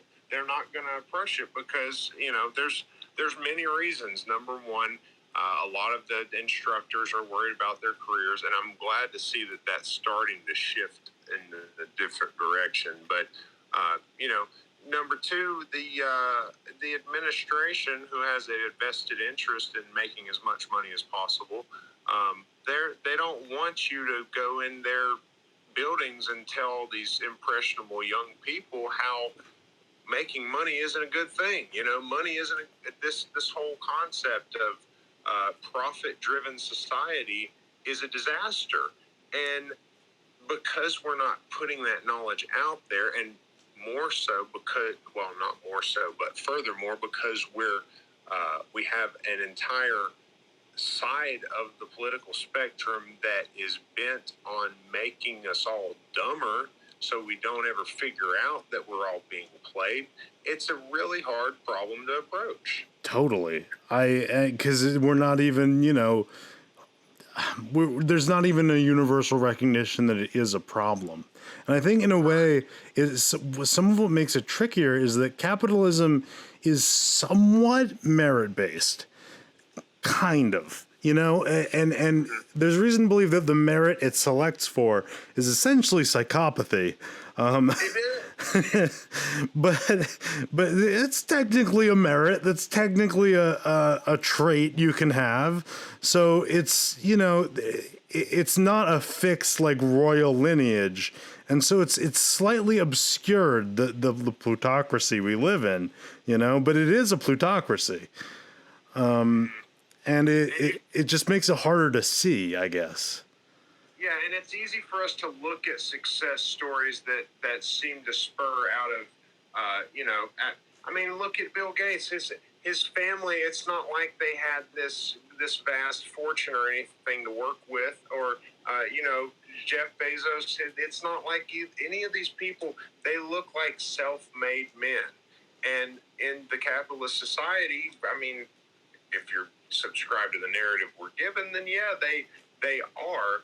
But what the instructors leave out is the part that's unsaid that's really important, in that, that's the exception. That's not the norm. That's not in any way what you should expect. That's like expecting to make it in life with an NFL scholarship whenever you haven't set foot into a football field. Like, right. It's not possible. You got to be at the right place at the right time. You have to have a business model like that doesn't exist. And there's a lot of ins and outs of it. And ultimately, what's going to end up happening is off of your success, a lot of people are going to end up failing. So, and it's plus, a zero-sum game. True, and plus, even with like the Bill Gates of the world, they don't talk about all the employees who got paid a fixed wage as Bill Gates got incredibly rich. He might be a self-made man in as much as he, founded a company and did a lot of initial work, in intellectual labor and stuff. But, there's still, like, even with Bill Gates, it's not really him that made Microsoft per se. It's his workers, and he kind of just profited off them. And it's tough because Bill Gates is a great guy from what it seems. But, he's still a capitalist. And what that kind of means is that he necessarily exploited a lot of people. Yeah, it's inherently exploitative. And it's ironic, they give us this impression. It's almost like if you're woke, and I use that with air quotes, right? If you're woke, you see through all the nonsense game to what is fundamental at the very bottom of it all, and it's just ironic to me that they tell us, or they imply to us, or they in some way teach us to be very wary of those riding your coattail on the way to the top. What they don't tell you is that if you're riding on the way to the top, by virtue, you're literally riding the coattails of everybody below you. That's just how it happens. Right. You're controlling the surplus that the people below you generate. Like that's, but they don't tell you to look at it that way. They tell you to look at it the exact opposite. Watch out for people who are going to stab you in the back. And I don't know. It's just a very unhealthy way to view society. And it all comes back to how I talk about how capitalism dehumanizes us. It forces us to commodify our time here on Earth, which is limited. Yeah. If you look at it that way, it's a really fucked up way to live. Honestly, I think there maybe is room for markets to exist, but only in very, very luxury goods, and even then, I don't know. It's honestly, it seems like people are more creative outside of markets. Like, look at fan art. A lot of it's cringy, sure, but that's probably the biggest creative output on our planet is fan art, which legally you can't make a profit from. And I don't know. I guess I totally agree that like commodifying our time on Earth is possibly one of the most obscene things possible. It's just messed up. Yeah, and and there's even an argument. Ooh, whoops.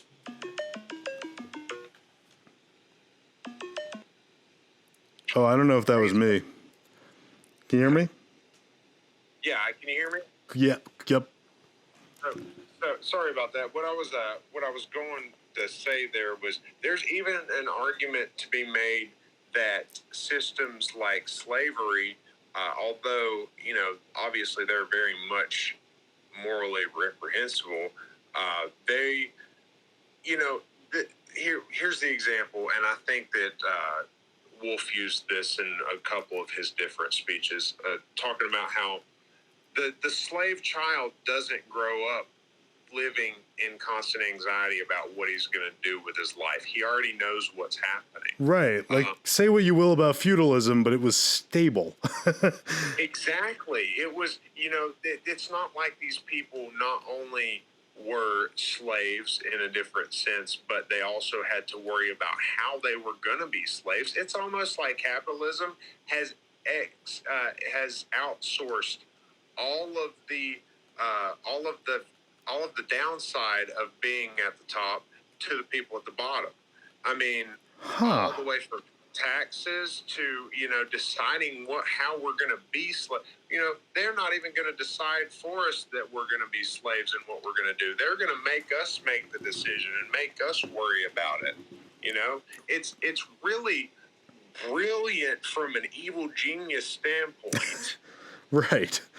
If you're a Bond villain, this is great. If you're a Bond villain, you've probably thought about 6 different ways to achieve capitalism in a non-capitalist society. You're looking at it like, okay, how can I exploit all of these people and them not realizing it?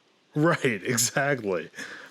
And it really is an ingenious sort of lie in a lot of ways, like that, sort of, it's all about your free choice on who gets to exploit you. It does give this impression of like, I don't know, freedom and liberty and all that good stuff.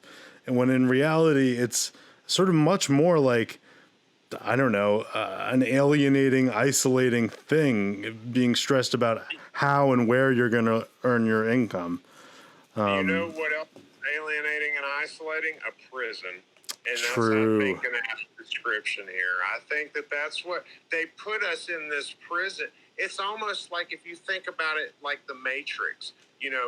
They're in if you watch the movie The Matrix, yeah, the life that they lived wasn't anything like their actual physical world. It was what they wanted to see and what they were given to see. It's actually a very good, I'm realizing this as I'm saying this, that it seems like a very good comparison to capitalism. Everything True. going on behind the scenes is absolute fucked. But if you're living in the system and you haven't been pulled out of the matrix, then you're looking at it like, oh yeah, this is workable. I mean, it's not great, but at least we're free. At least we're getting to do this and that. Right.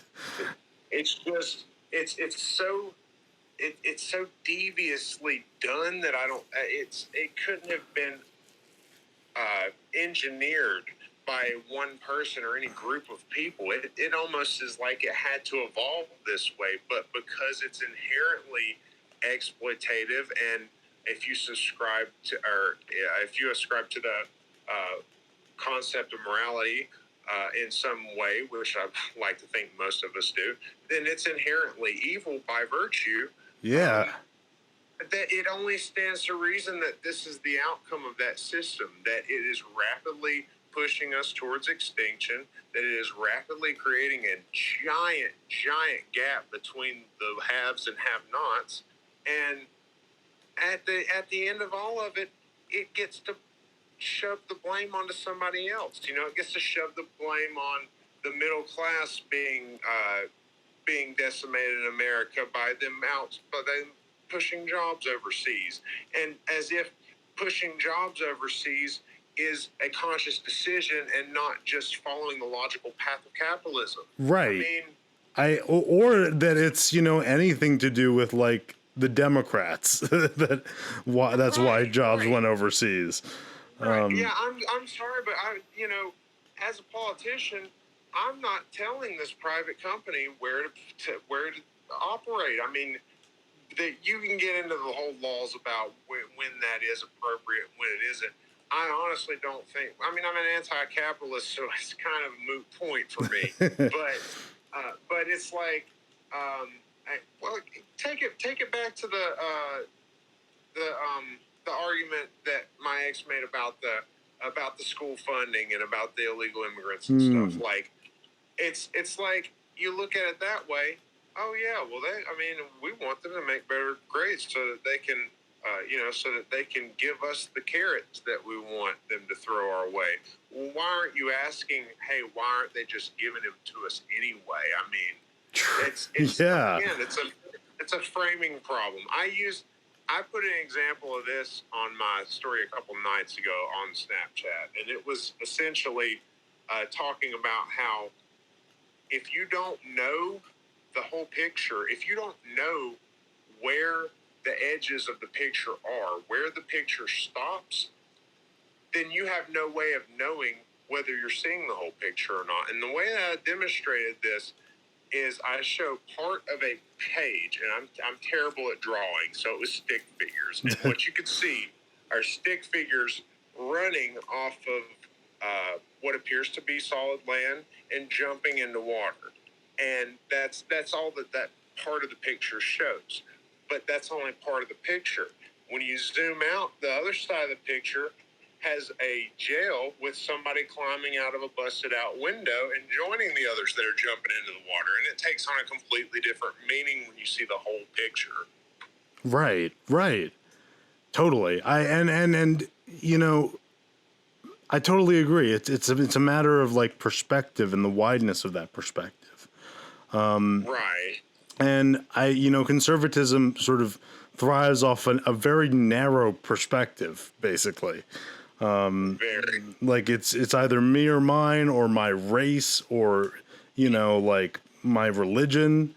When in reality, I would say, it's more like just human beings is closer to the truth.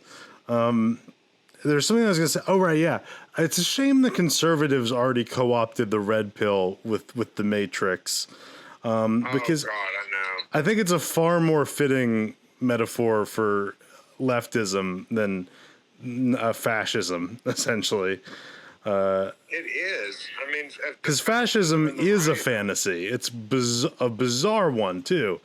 It's the blue pill. It literally is the blue pill. Honestly, yeah. And it's ironic too because the blue is the color of the Democrats in this country, and the red is the color of the Republicans. Right. There's a joke there. I can't put it together, but it's there. I see it. It's there somewhere. Yeah, for sure. It's just, it's really interesting to see how the ones on the right are going along with this snowball that's occurring, and just the level of cognitive dissonance, and it's just, you start to wonder who is being devious and who is actually buying into this, because I can't sit here and honestly believe that all of those people on Capitol Hill on the right, I can't sit here and think that every single one of them up there is that smart. I just can't do it, because if they were that smart, they would have the foresight to realize that, unless you have absolutely zero empathy, you're kind of fucking everybody that's younger than you, and you need to stop that. So right. I mean, maybe they do have zero empathy, but I tend to think like most of them are probably following the party line. Although I think there's maybe a confirmation bias where, like, you know, the ones who have stayed on the Republican Party, who've run for the Republican Party recently, are maybe more likely to be people who just kind of don't have that much empathy for others, you know, because that's the only way you can square away their policies. Yeah, and I think that, like, people like Matt Gaetz are a great example of that.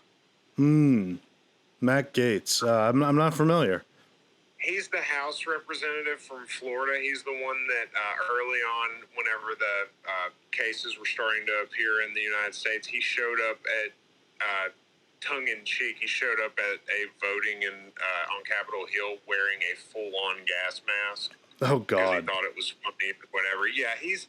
You'd probably recognize him if you saw him. He's that guy that he's a younger politician. I say younger. He's probably 40-ish now, but he looks younger. He kind of looks like the outcome of alcoholism in one of his paintings. Yeah. I totally see. I don't know why so many Republican politicians look so goddamn weird. I mean, I know maybe it's kind of unfair, but Mitch McConnell looks so much like a turtle. I just can't get over it. He does. It's you can't not see it. It's crazy, and I mean, let's go back to this. There's something going on there. I think that there's something below more than meets the eye. It's yeah, I don't know. I do wonder.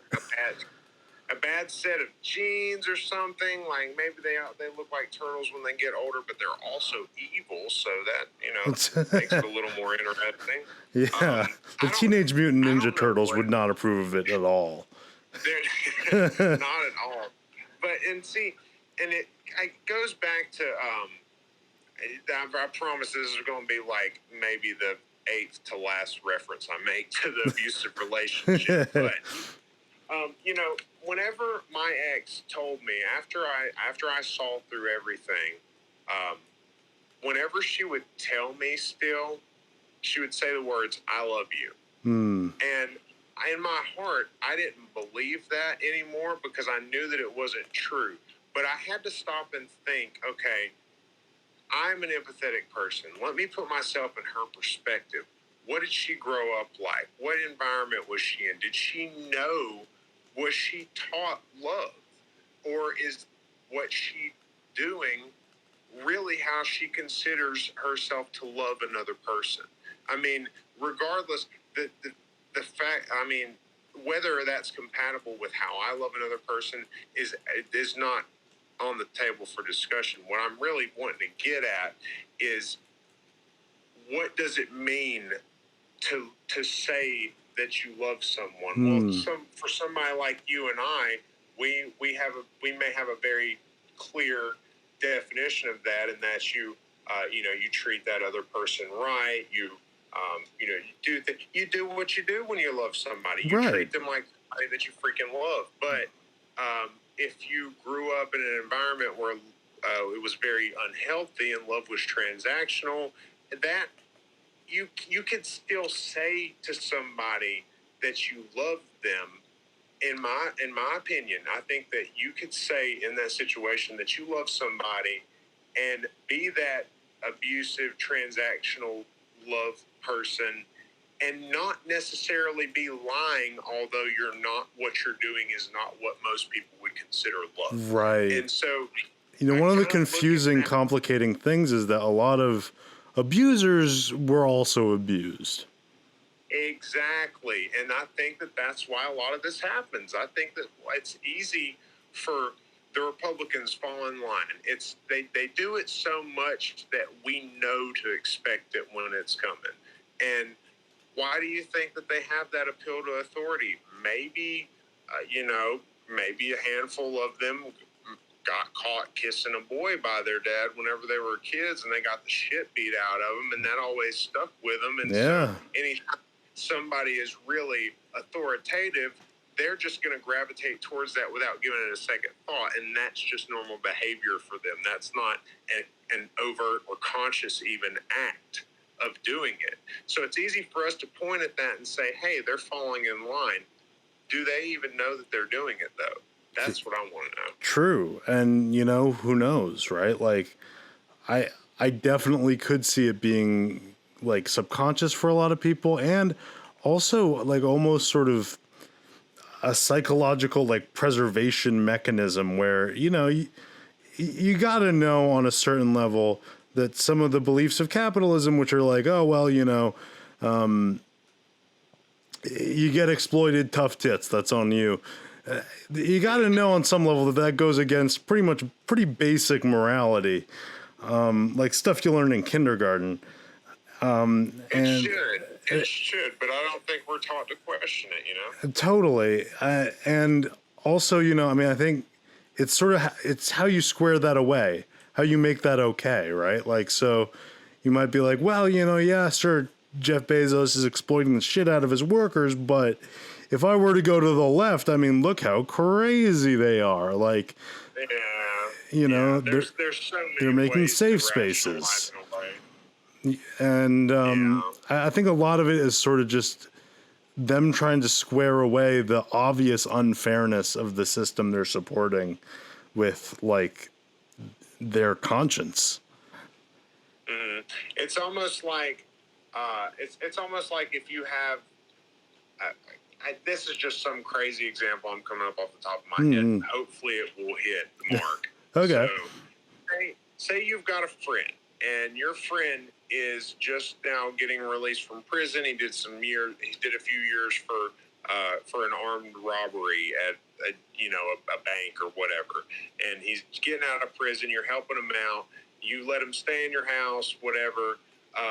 Then you decide to conceal your identity and go rob a bank, and then in your car you come back to your house. Well, they figure out that maybe it wasn't you, but the car that was involved lives at this residence, and then they come to the residence and, oh, look, here's this guy who he just got out of prison for armed robbery, and then somebody robbed the bank and came here with the loot. Obviously it's him. It's almost set up that perfectly to where the rich aren't the fall guy. It's like it's like they rekeyed the system over the years. It went from slavery, where they were involuntarily held, to feudalism, where they were only partial of the time involuntarily held, but the obligation was all there and couldn't be changed. Now we're in capitalism, where we're all involuntarily held in it, but we're given the illusion that we're not, and that's the fundamental thing that people need to see. Where people build their own cages, Yes. I mean, it's like there was a psychological something. It's almost like being compared to oh gosh, the example's not going to come to me, but say you've got a dog that's sitting in the middle of a room, and it thinks that it's in a cage. It's not really in a cage, but its brain is in a cage. It's not going to try to get out.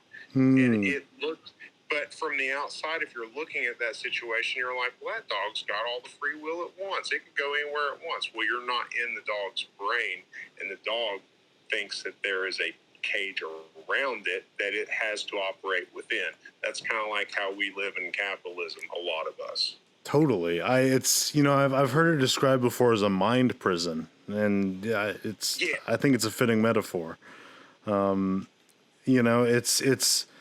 It's sort of the whole framework is designed to keep most people down. Like you said, not that different from slavery or feudalism. But, because you can choose stuff like who exploits you, it's, it feels free. And because it's not phrased that way, because it's not presented to us as, okay, choose your evil overlord. It's like, choose what wonderful Fortune 500 company you want to go work for with this awesome CEO that made it themselves. Like, totally. And it's like a multi-billion-dollar industry maintaining that narrative. It is. You know, Yeah, that otherwise marketing and PR wouldn't get paid so much. Yeah, and now let's not even mention lobbyists. Like, Oh yeah. any way to get the politicians in their pocket. Well, what do the capitalists have? They have money, so that's what they're going to use. I mean, it's a shit show. If you want to know the truth, I know enough to very thoroughly criticize it and get a rational person on the same level as me. What I don't know, and I don't think that I or you will ever have a need to know in our lifetime, is what needs to be done to fix it. I hope that we see a change. I personally am not a reformist because I think that if the system still exists in the state that it is, no amount of reform is going to stick. Look at the aftermath of the Great Depression. We taxed the rich at 94% over 200,000 annual income. Well, ever since then, that number's only went down. True. Yeah. That's an example of a reform. And yeah, we want to tax the rich. Look how much opposition there is to it. I'll give you a great example. AOC, when she pitched the Green New Deal, she suggested that income beyond, and I could be wrong on these figures, but I think that this was how it was worded.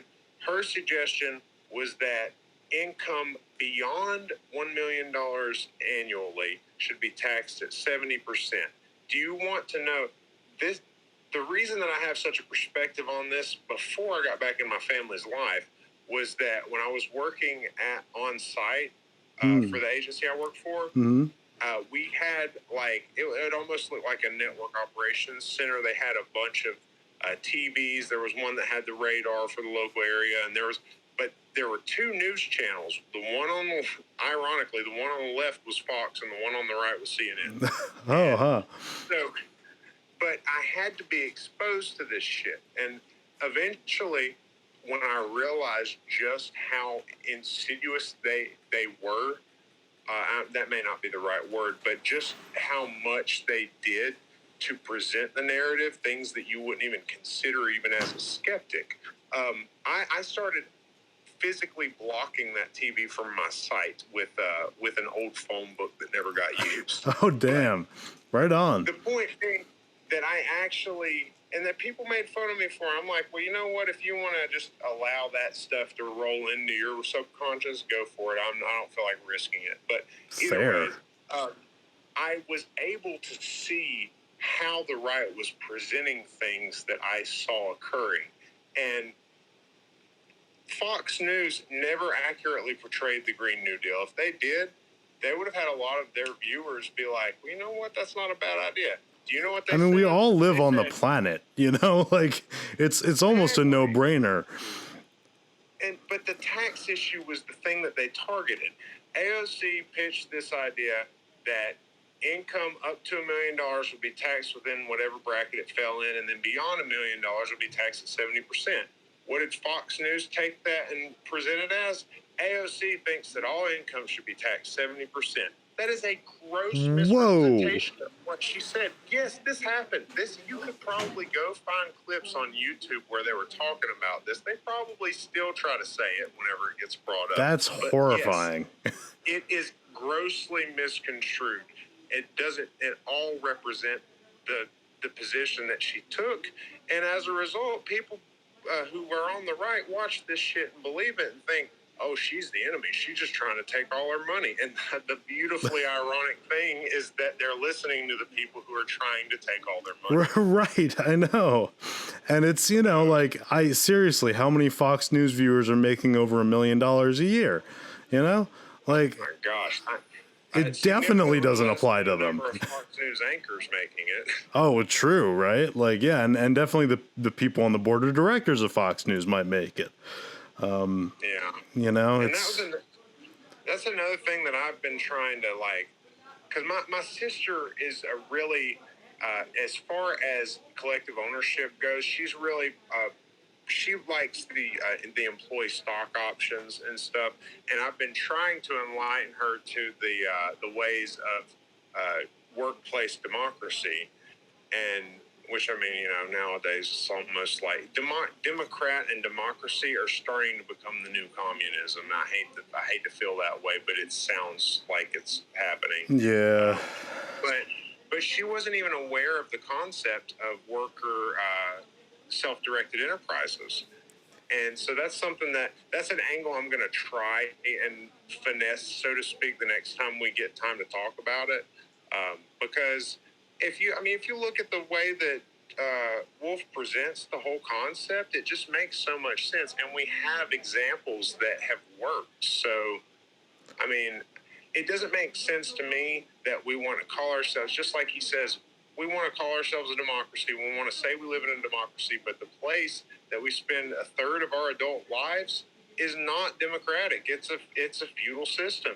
You've got one person or a small group of individuals at the top that are controlling where all the workers' output goes. It's very true. You know, obviously, the workers are alienated from their output. There was a point I was going to mention about that where we were talking about the sex workers, and I forget how I tied in. That sounds like the beginning of a bad joke, but yeah, they're alienated from the output of their work. You know, anyway. Yeah, totally. But yeah, no, I see that, and I mean, let me think.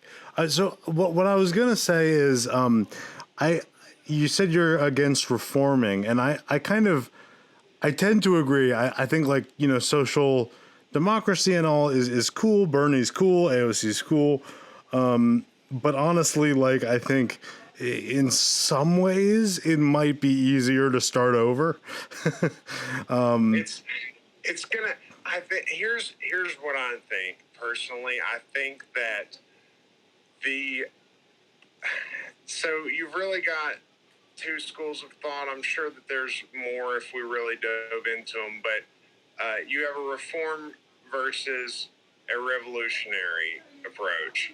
And my problem, I would have, up until very recently, I would have been on the side of reform, because I feel like nonviolent revolution is a very exception. It's a big exception to the norm, and when in the scale of revolution, that is. But at the same time, if you try to reform the system, but the fundamental issues of the system are still there, or the means to go back to the original system still exist, I don't feel like we're in any way close to a point in humanity now where we can rely on the good faith effort. It's just like the problem you saw with the USSR whenever they tried to go communist. They didn't ever make it past state capitalism, and the people in power decided, you know what, we really like this power now. Let's Right. just keep it this way. And that's the biggest problem that I have, is that I feel like collectively we cannot rely upon the good faith of humanity as a whole. But that could be said for either approach. I mean, like the USSR, they had a revolution. There was a very, very much a revolt, and it ended up failing. But if you look at reform, I feel like, I don't know. It's hard to say, because we don't know what would have happened to the Soviet Union had they not went full-scale revolution and had they attempted reform. I mean, I don't know. They could be even better off than they are now, just because of how poorly their transition or attempted transition and communism went. But it's just, there's a lot of things to say, and I feel like the one constant with reform is that the underlying system remains there, and the capitalists have it in their best interest to keep it the way that it currently is. So if the less ammunition we can give them to achieve that, the better. Yeah, I totally agree. Although I do think, like, that does require sort of an endorsement of violence, which still has sort of squeamishness, especially around the liberal crowd. I think it's totally justified. And in many ways, it's self-defense. Like the amount of harm caused by this inequality is tallied in the billions, not just the millions, like the 100 bazillion deaths from communism are. Yeah. Especially if you count the U.S. and British imperialism, like expansion and wars, as part of that death tally. But so yeah, I totally agree. What I've been thinking about a lot recently, and this is probably going to sound pretty crazy, but honestly, like, part of me thinks that the answer might either be to sort of create a movement, like maybe an app or some other like a funding pool, something that would make forming a co-op from essentially nothing a lot easier, especially in those like whole towns that are out of work. You know what Mondragon did was just essentially just started an industry from a community of people. And if you could like sort of make an automated, easy way of doing it, that could help a lot. And that's kind of what I was touching on whenever I mentioned the software that the project, the main, it's essentially a software implementation of mutual aid concepts. Oh, that's really cool. And I've got a lot of great notes on it. Nothing. I mean, there's very little in the way of solid substance. All of this is like ideas and notes here and there. Whenever this idea kind of came to me, I was in a pretty bad spot, and I had a lot of time to deal with that, and I decided, like many humans, that I would rather soak myself into some really cool idea than have to deal with my own feelings. So I get that. That's what I did for a little while, and I wrote down a whole lot of these notes. But essentially, and I don't mind like taking a picture of these and sharing them with you. I was going to post them to one of the subreddits on there, and I just didn't have. What happened was I presented it to one of my friends who I found out after the fact was a lot. He seems to have went down this postmodernist little thing and doesn't, he's more into the whole moral relativism and shit like that. And, so he really wasn't the best person to pitch it to, but how he responded, I unfairly gauged the merit of the project itself. Oh, I feel that. Yeah, haters gonna hate, you know? Exactly. And and he's biased in the sense that he has a pretty bad meth problem right now. So oof. Yeah, well, not really in a position to care about politics so much as his own well-being. I guess I wouldn't take his word as gospel, you know? So here's, I'm just going to read the essential, like the very short overview of it. I codenamed it Safety Net.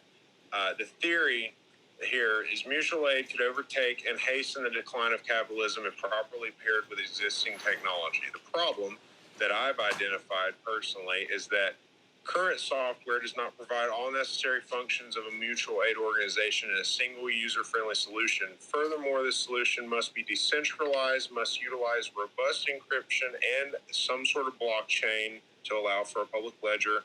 It must offer connection redundancy. This will all ensure that the solution is resilient from attacks, both by criminals, fascists, and nation states. A requirement here, the software assumes that humans want to help each other succeed and prosper. Because of vastly different financial situations, Safety Net and all goods and services provided through the platform will never cost money.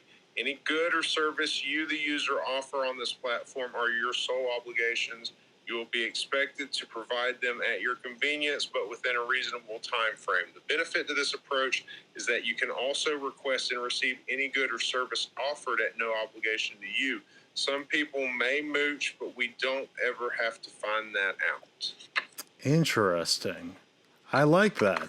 That's really cool. And that does very much work, against sort of capitalist philosophy.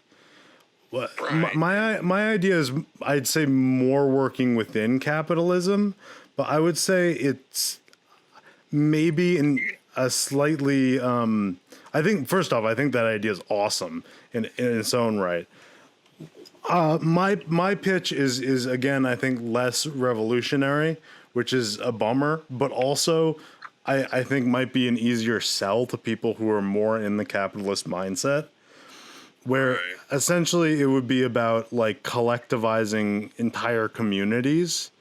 And, yes, they would still be selling a product, but at the very least, they would have more equality within the community. And hopefully, once that hits a certain threshold, people will be able to realize that capitalism probably doesn't work out for them.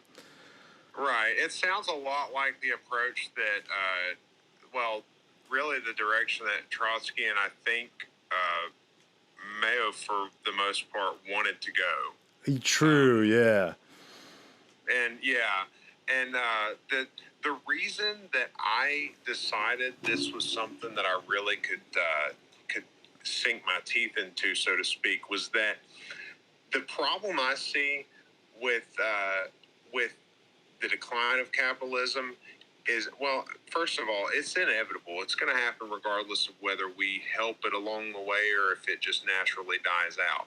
But the issue that I see is that, like we were talking about just a little bit ago, the two primary options that we frame this discussion as having two possible outcomes. We can reform the system, or we can fundamentally change the system.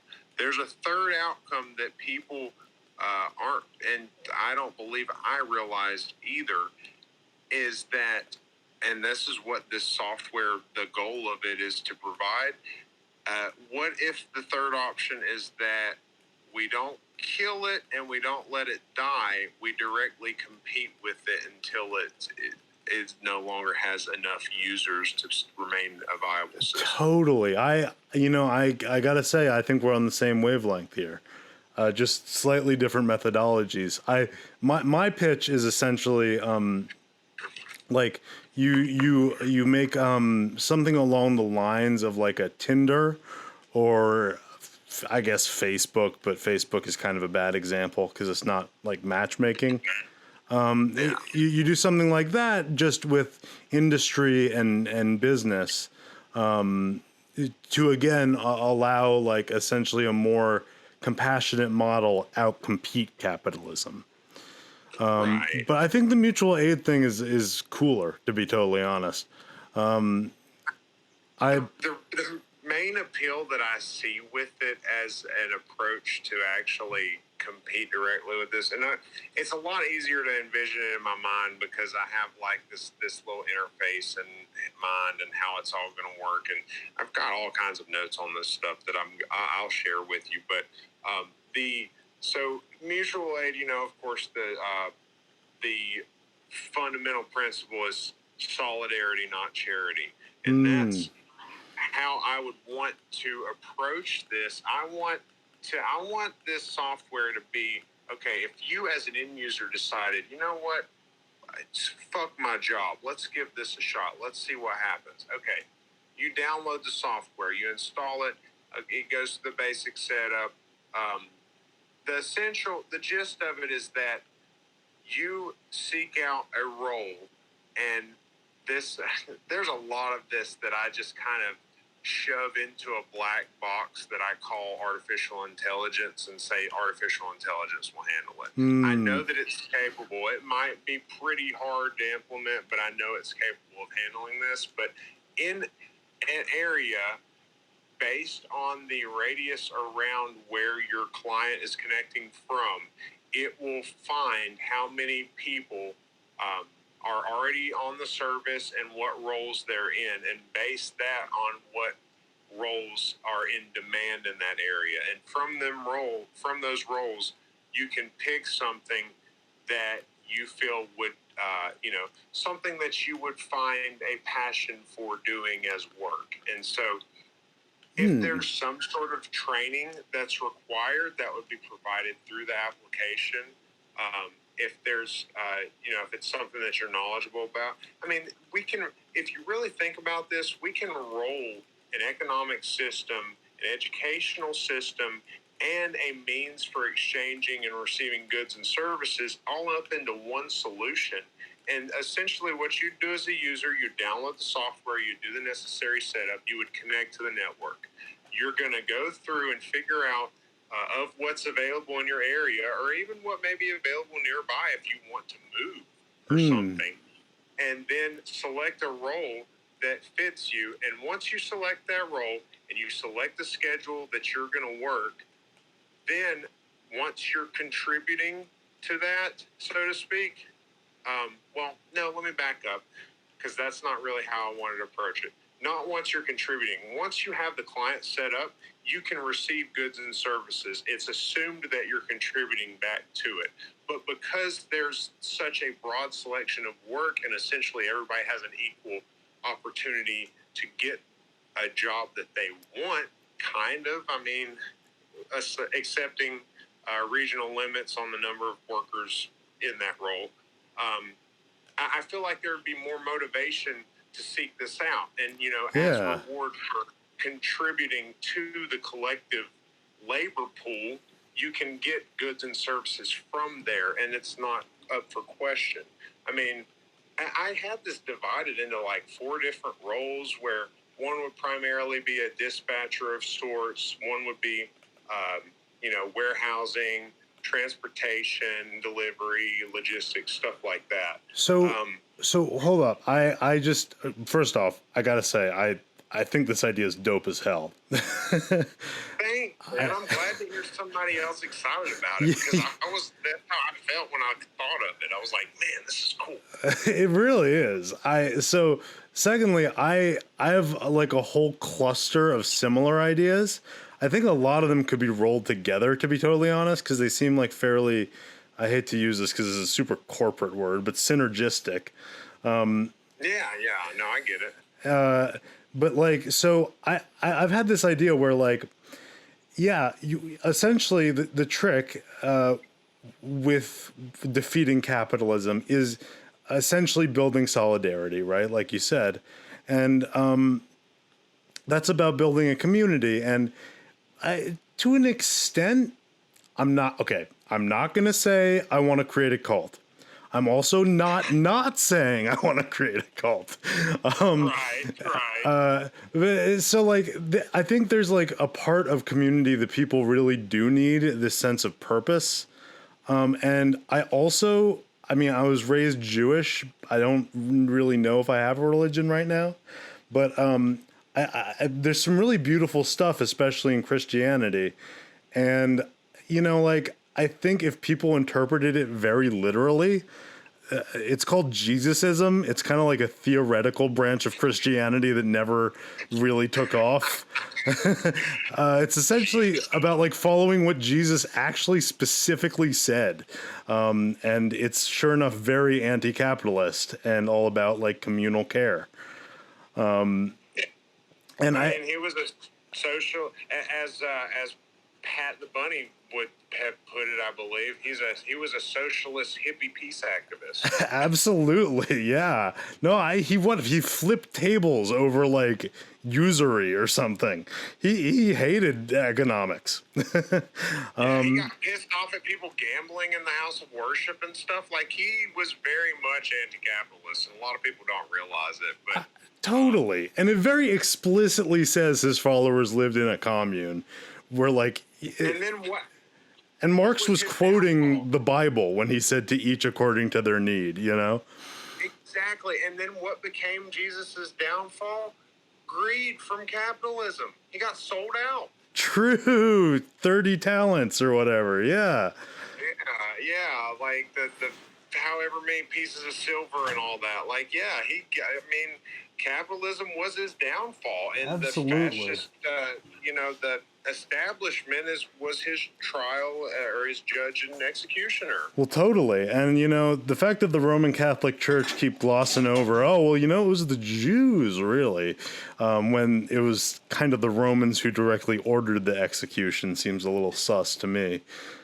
Especially because, Rome is where the term fascism comes from. It's that, axe bundle thing that they used to symbolize power.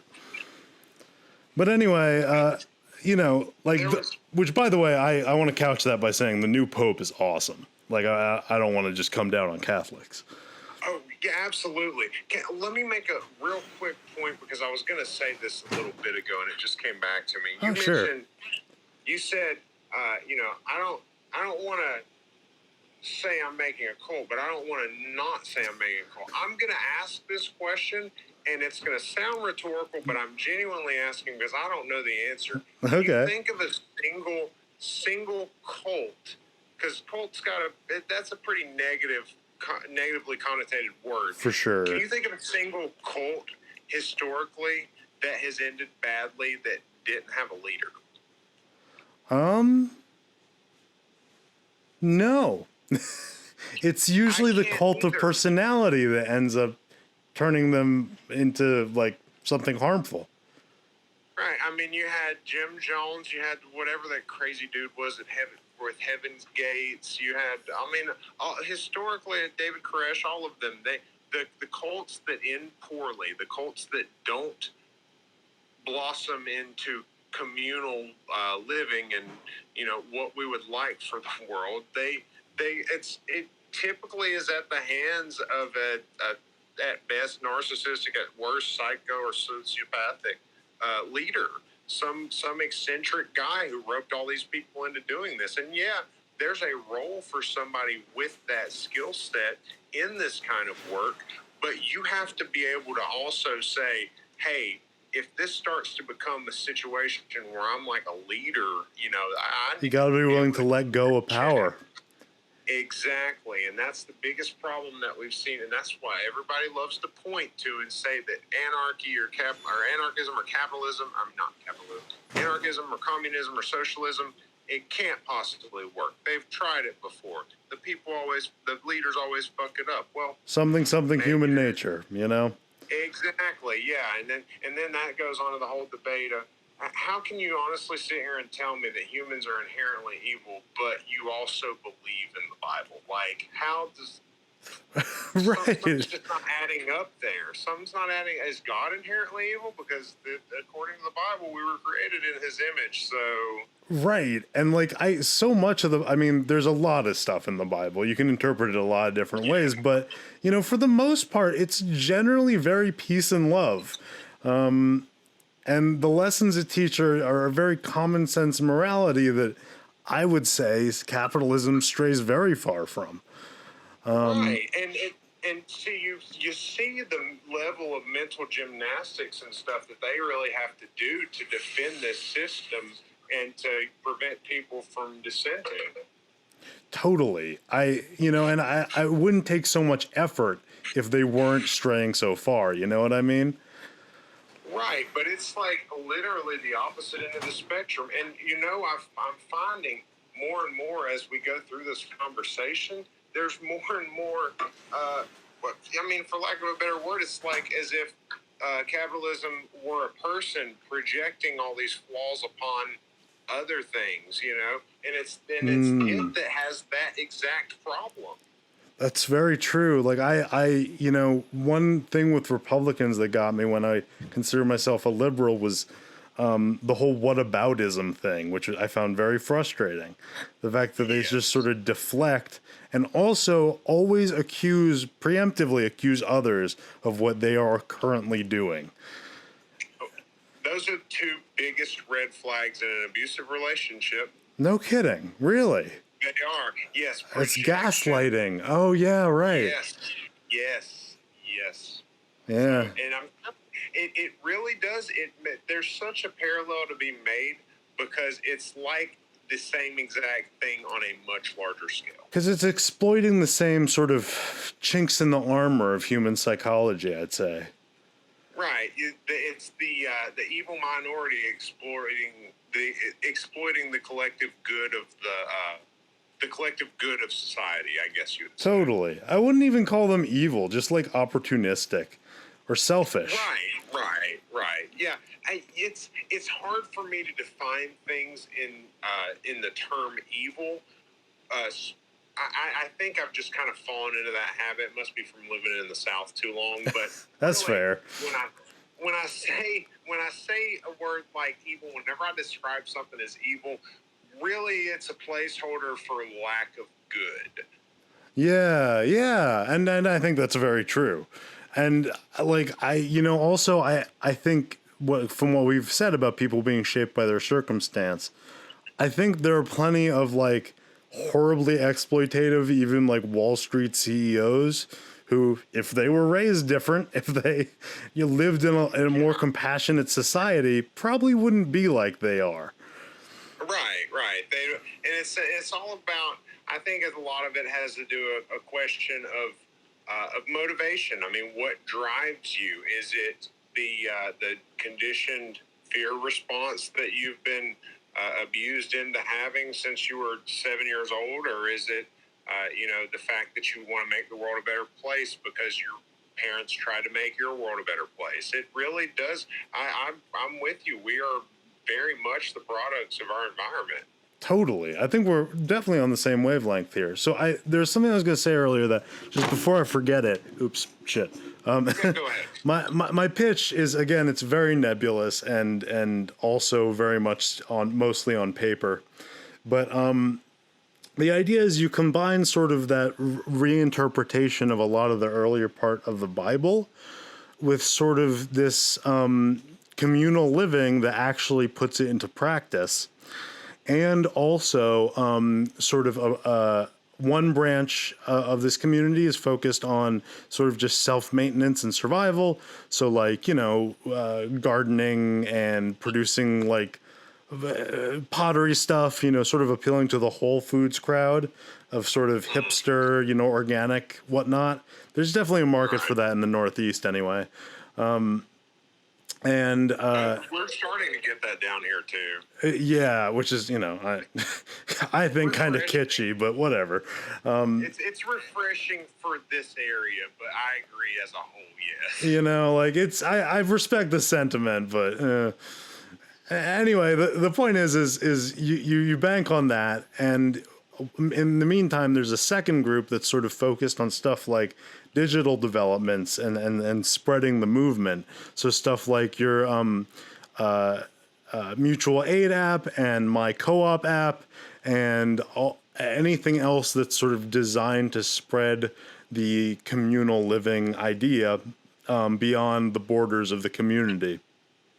And It has sort of these two wings to it, and it's united by this religion that is less focused on like the dogma and more focused on like, there's a lot of text in the Bible that talks about how like Jesus Christ is cool because he's, God made flesh, and he's the good things about humanity, essentially.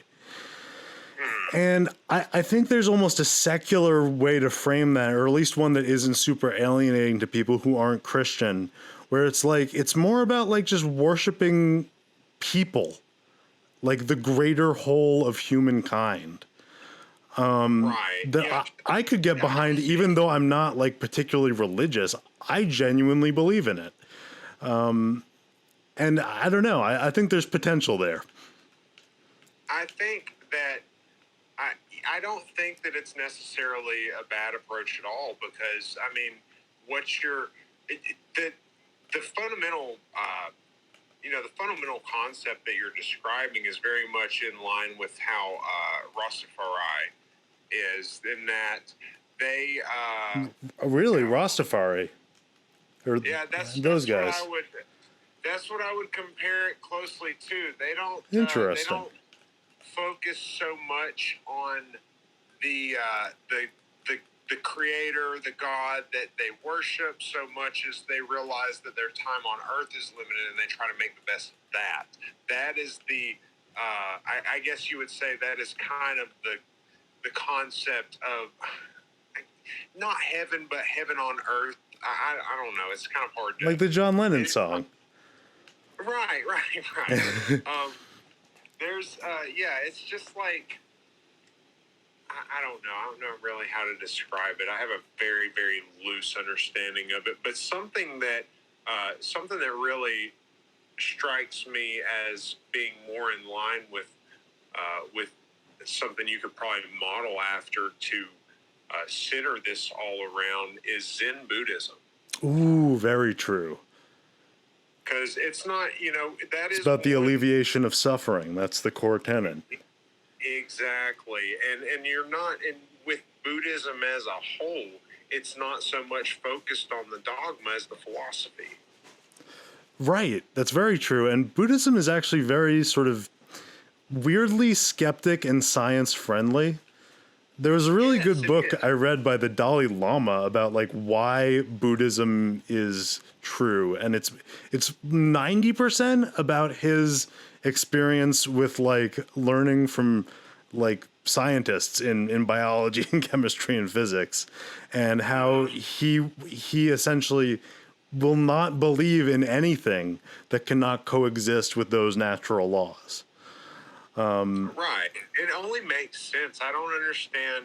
I mean, I guess just because it was a different time period and people had different beliefs, it's easy to see how far-fetched some of these stories, these religious texts arisen. But Buddhism as a whole has always resonated with me just for that simple fact. It doesn't try to compromise our own, our own worldview, our own normalcy, so to speak. It doesn't try to compromise that for the sake of telling a story or teaching a moral or giving some arbitrary rule. Yeah, right. That's totally. It doesn't necessarily need to break. I mean, well, it depends on the form, I guess. Shintoism has some myths in it, which are cool, but like myths. But for the most part, yeah, it like sticks to what is and still makes a really profound, beautiful point about the world. Right. And the beautiful thing to me about Buddhism is that it ties all of this logic up with this nice little philosophical bow, so to speak. It's like it kind of intertwines it all together. And whenever you look at it as a whole, I mean, there's just so much of it makes sense. It's like, why are there not more people following this, Totally. It's a fairly obscure religion in America, but, I'm astonished it's not more popular. I mean, if you want me to be honest, it's probably it probably suffers from the same issue that communism and socialism, any of the Marxist-leaning schools of thought, sort of PR and othering, I think that the average American hears the word Buddhist and thinks of some guy with a shaved head wearing the whatever they're called. I forget what they're called. The gi, yeah. Yeah, it's essentially a monk, though. That's what they think of as Buddhist. They don't realize that there is, like so many other things, this is not black and white. There's a spectrum, Totally. Honestly, what I've kind of wanted to do, just for context, I just graduated from college at the worst possible time, if I'm allowed to vetch a little bit. Oh, yeah, that's unfortunate. Yeah, right? You're telling me. That's like, it makes me think of the Bad Luck Brian meme. Oh my God, right? Throwback to 2007, yeah. Right.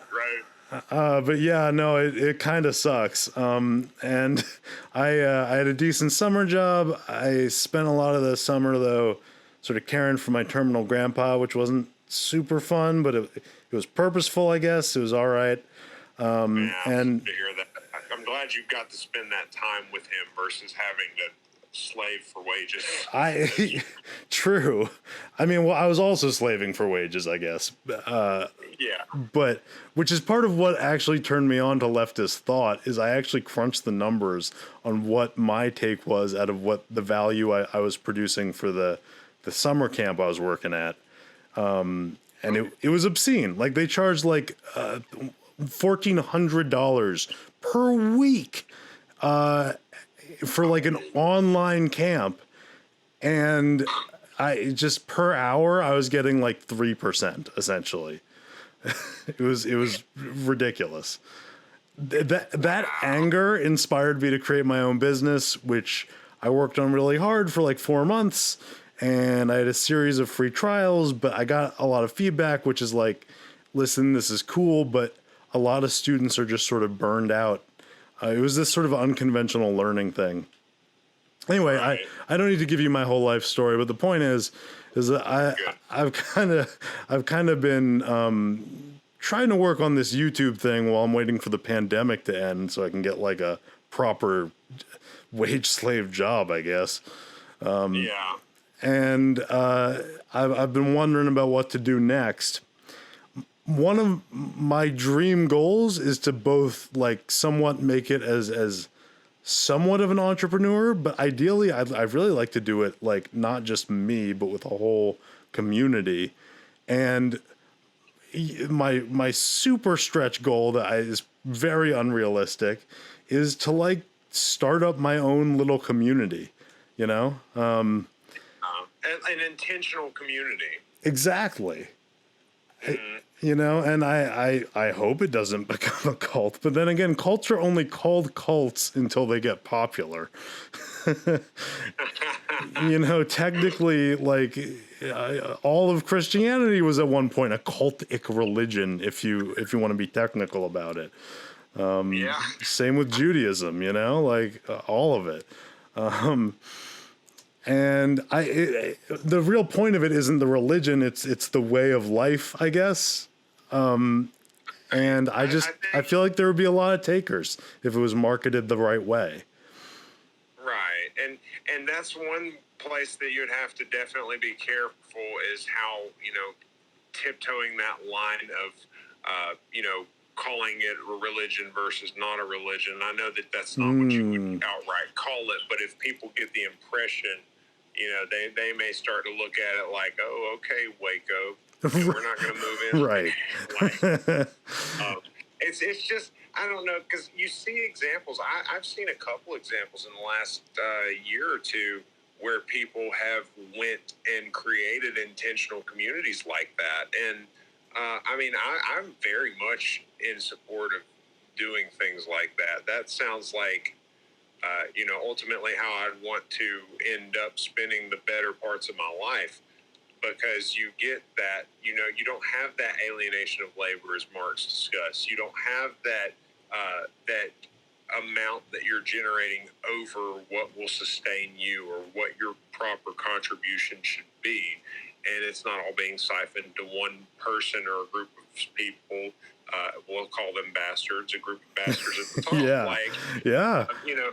I think that there's multiple ways you could do it. I mean, you could approach it as a community. You could approach it as, a business that is entirely employee directed. There's a few different ways that you could go about making that happen. The trickiest part for me, and the thing that I haven't really looked into, so I wouldn't know how to address it, would be how exactly you fit that cog in nicely and allow capitalism to still continue outside of it.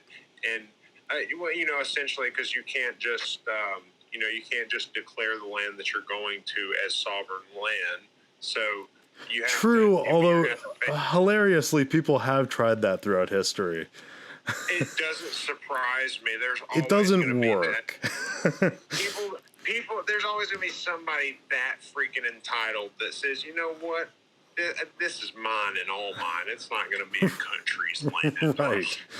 Exactly. Silly borders. Yeah, honestly, like, this is international waters now. Sorry, U.S., but Maybe we can build a giant plastic island. Dude, I actually wrote a short story about that. Yeah. Really? I could see that being a like sci-fi community.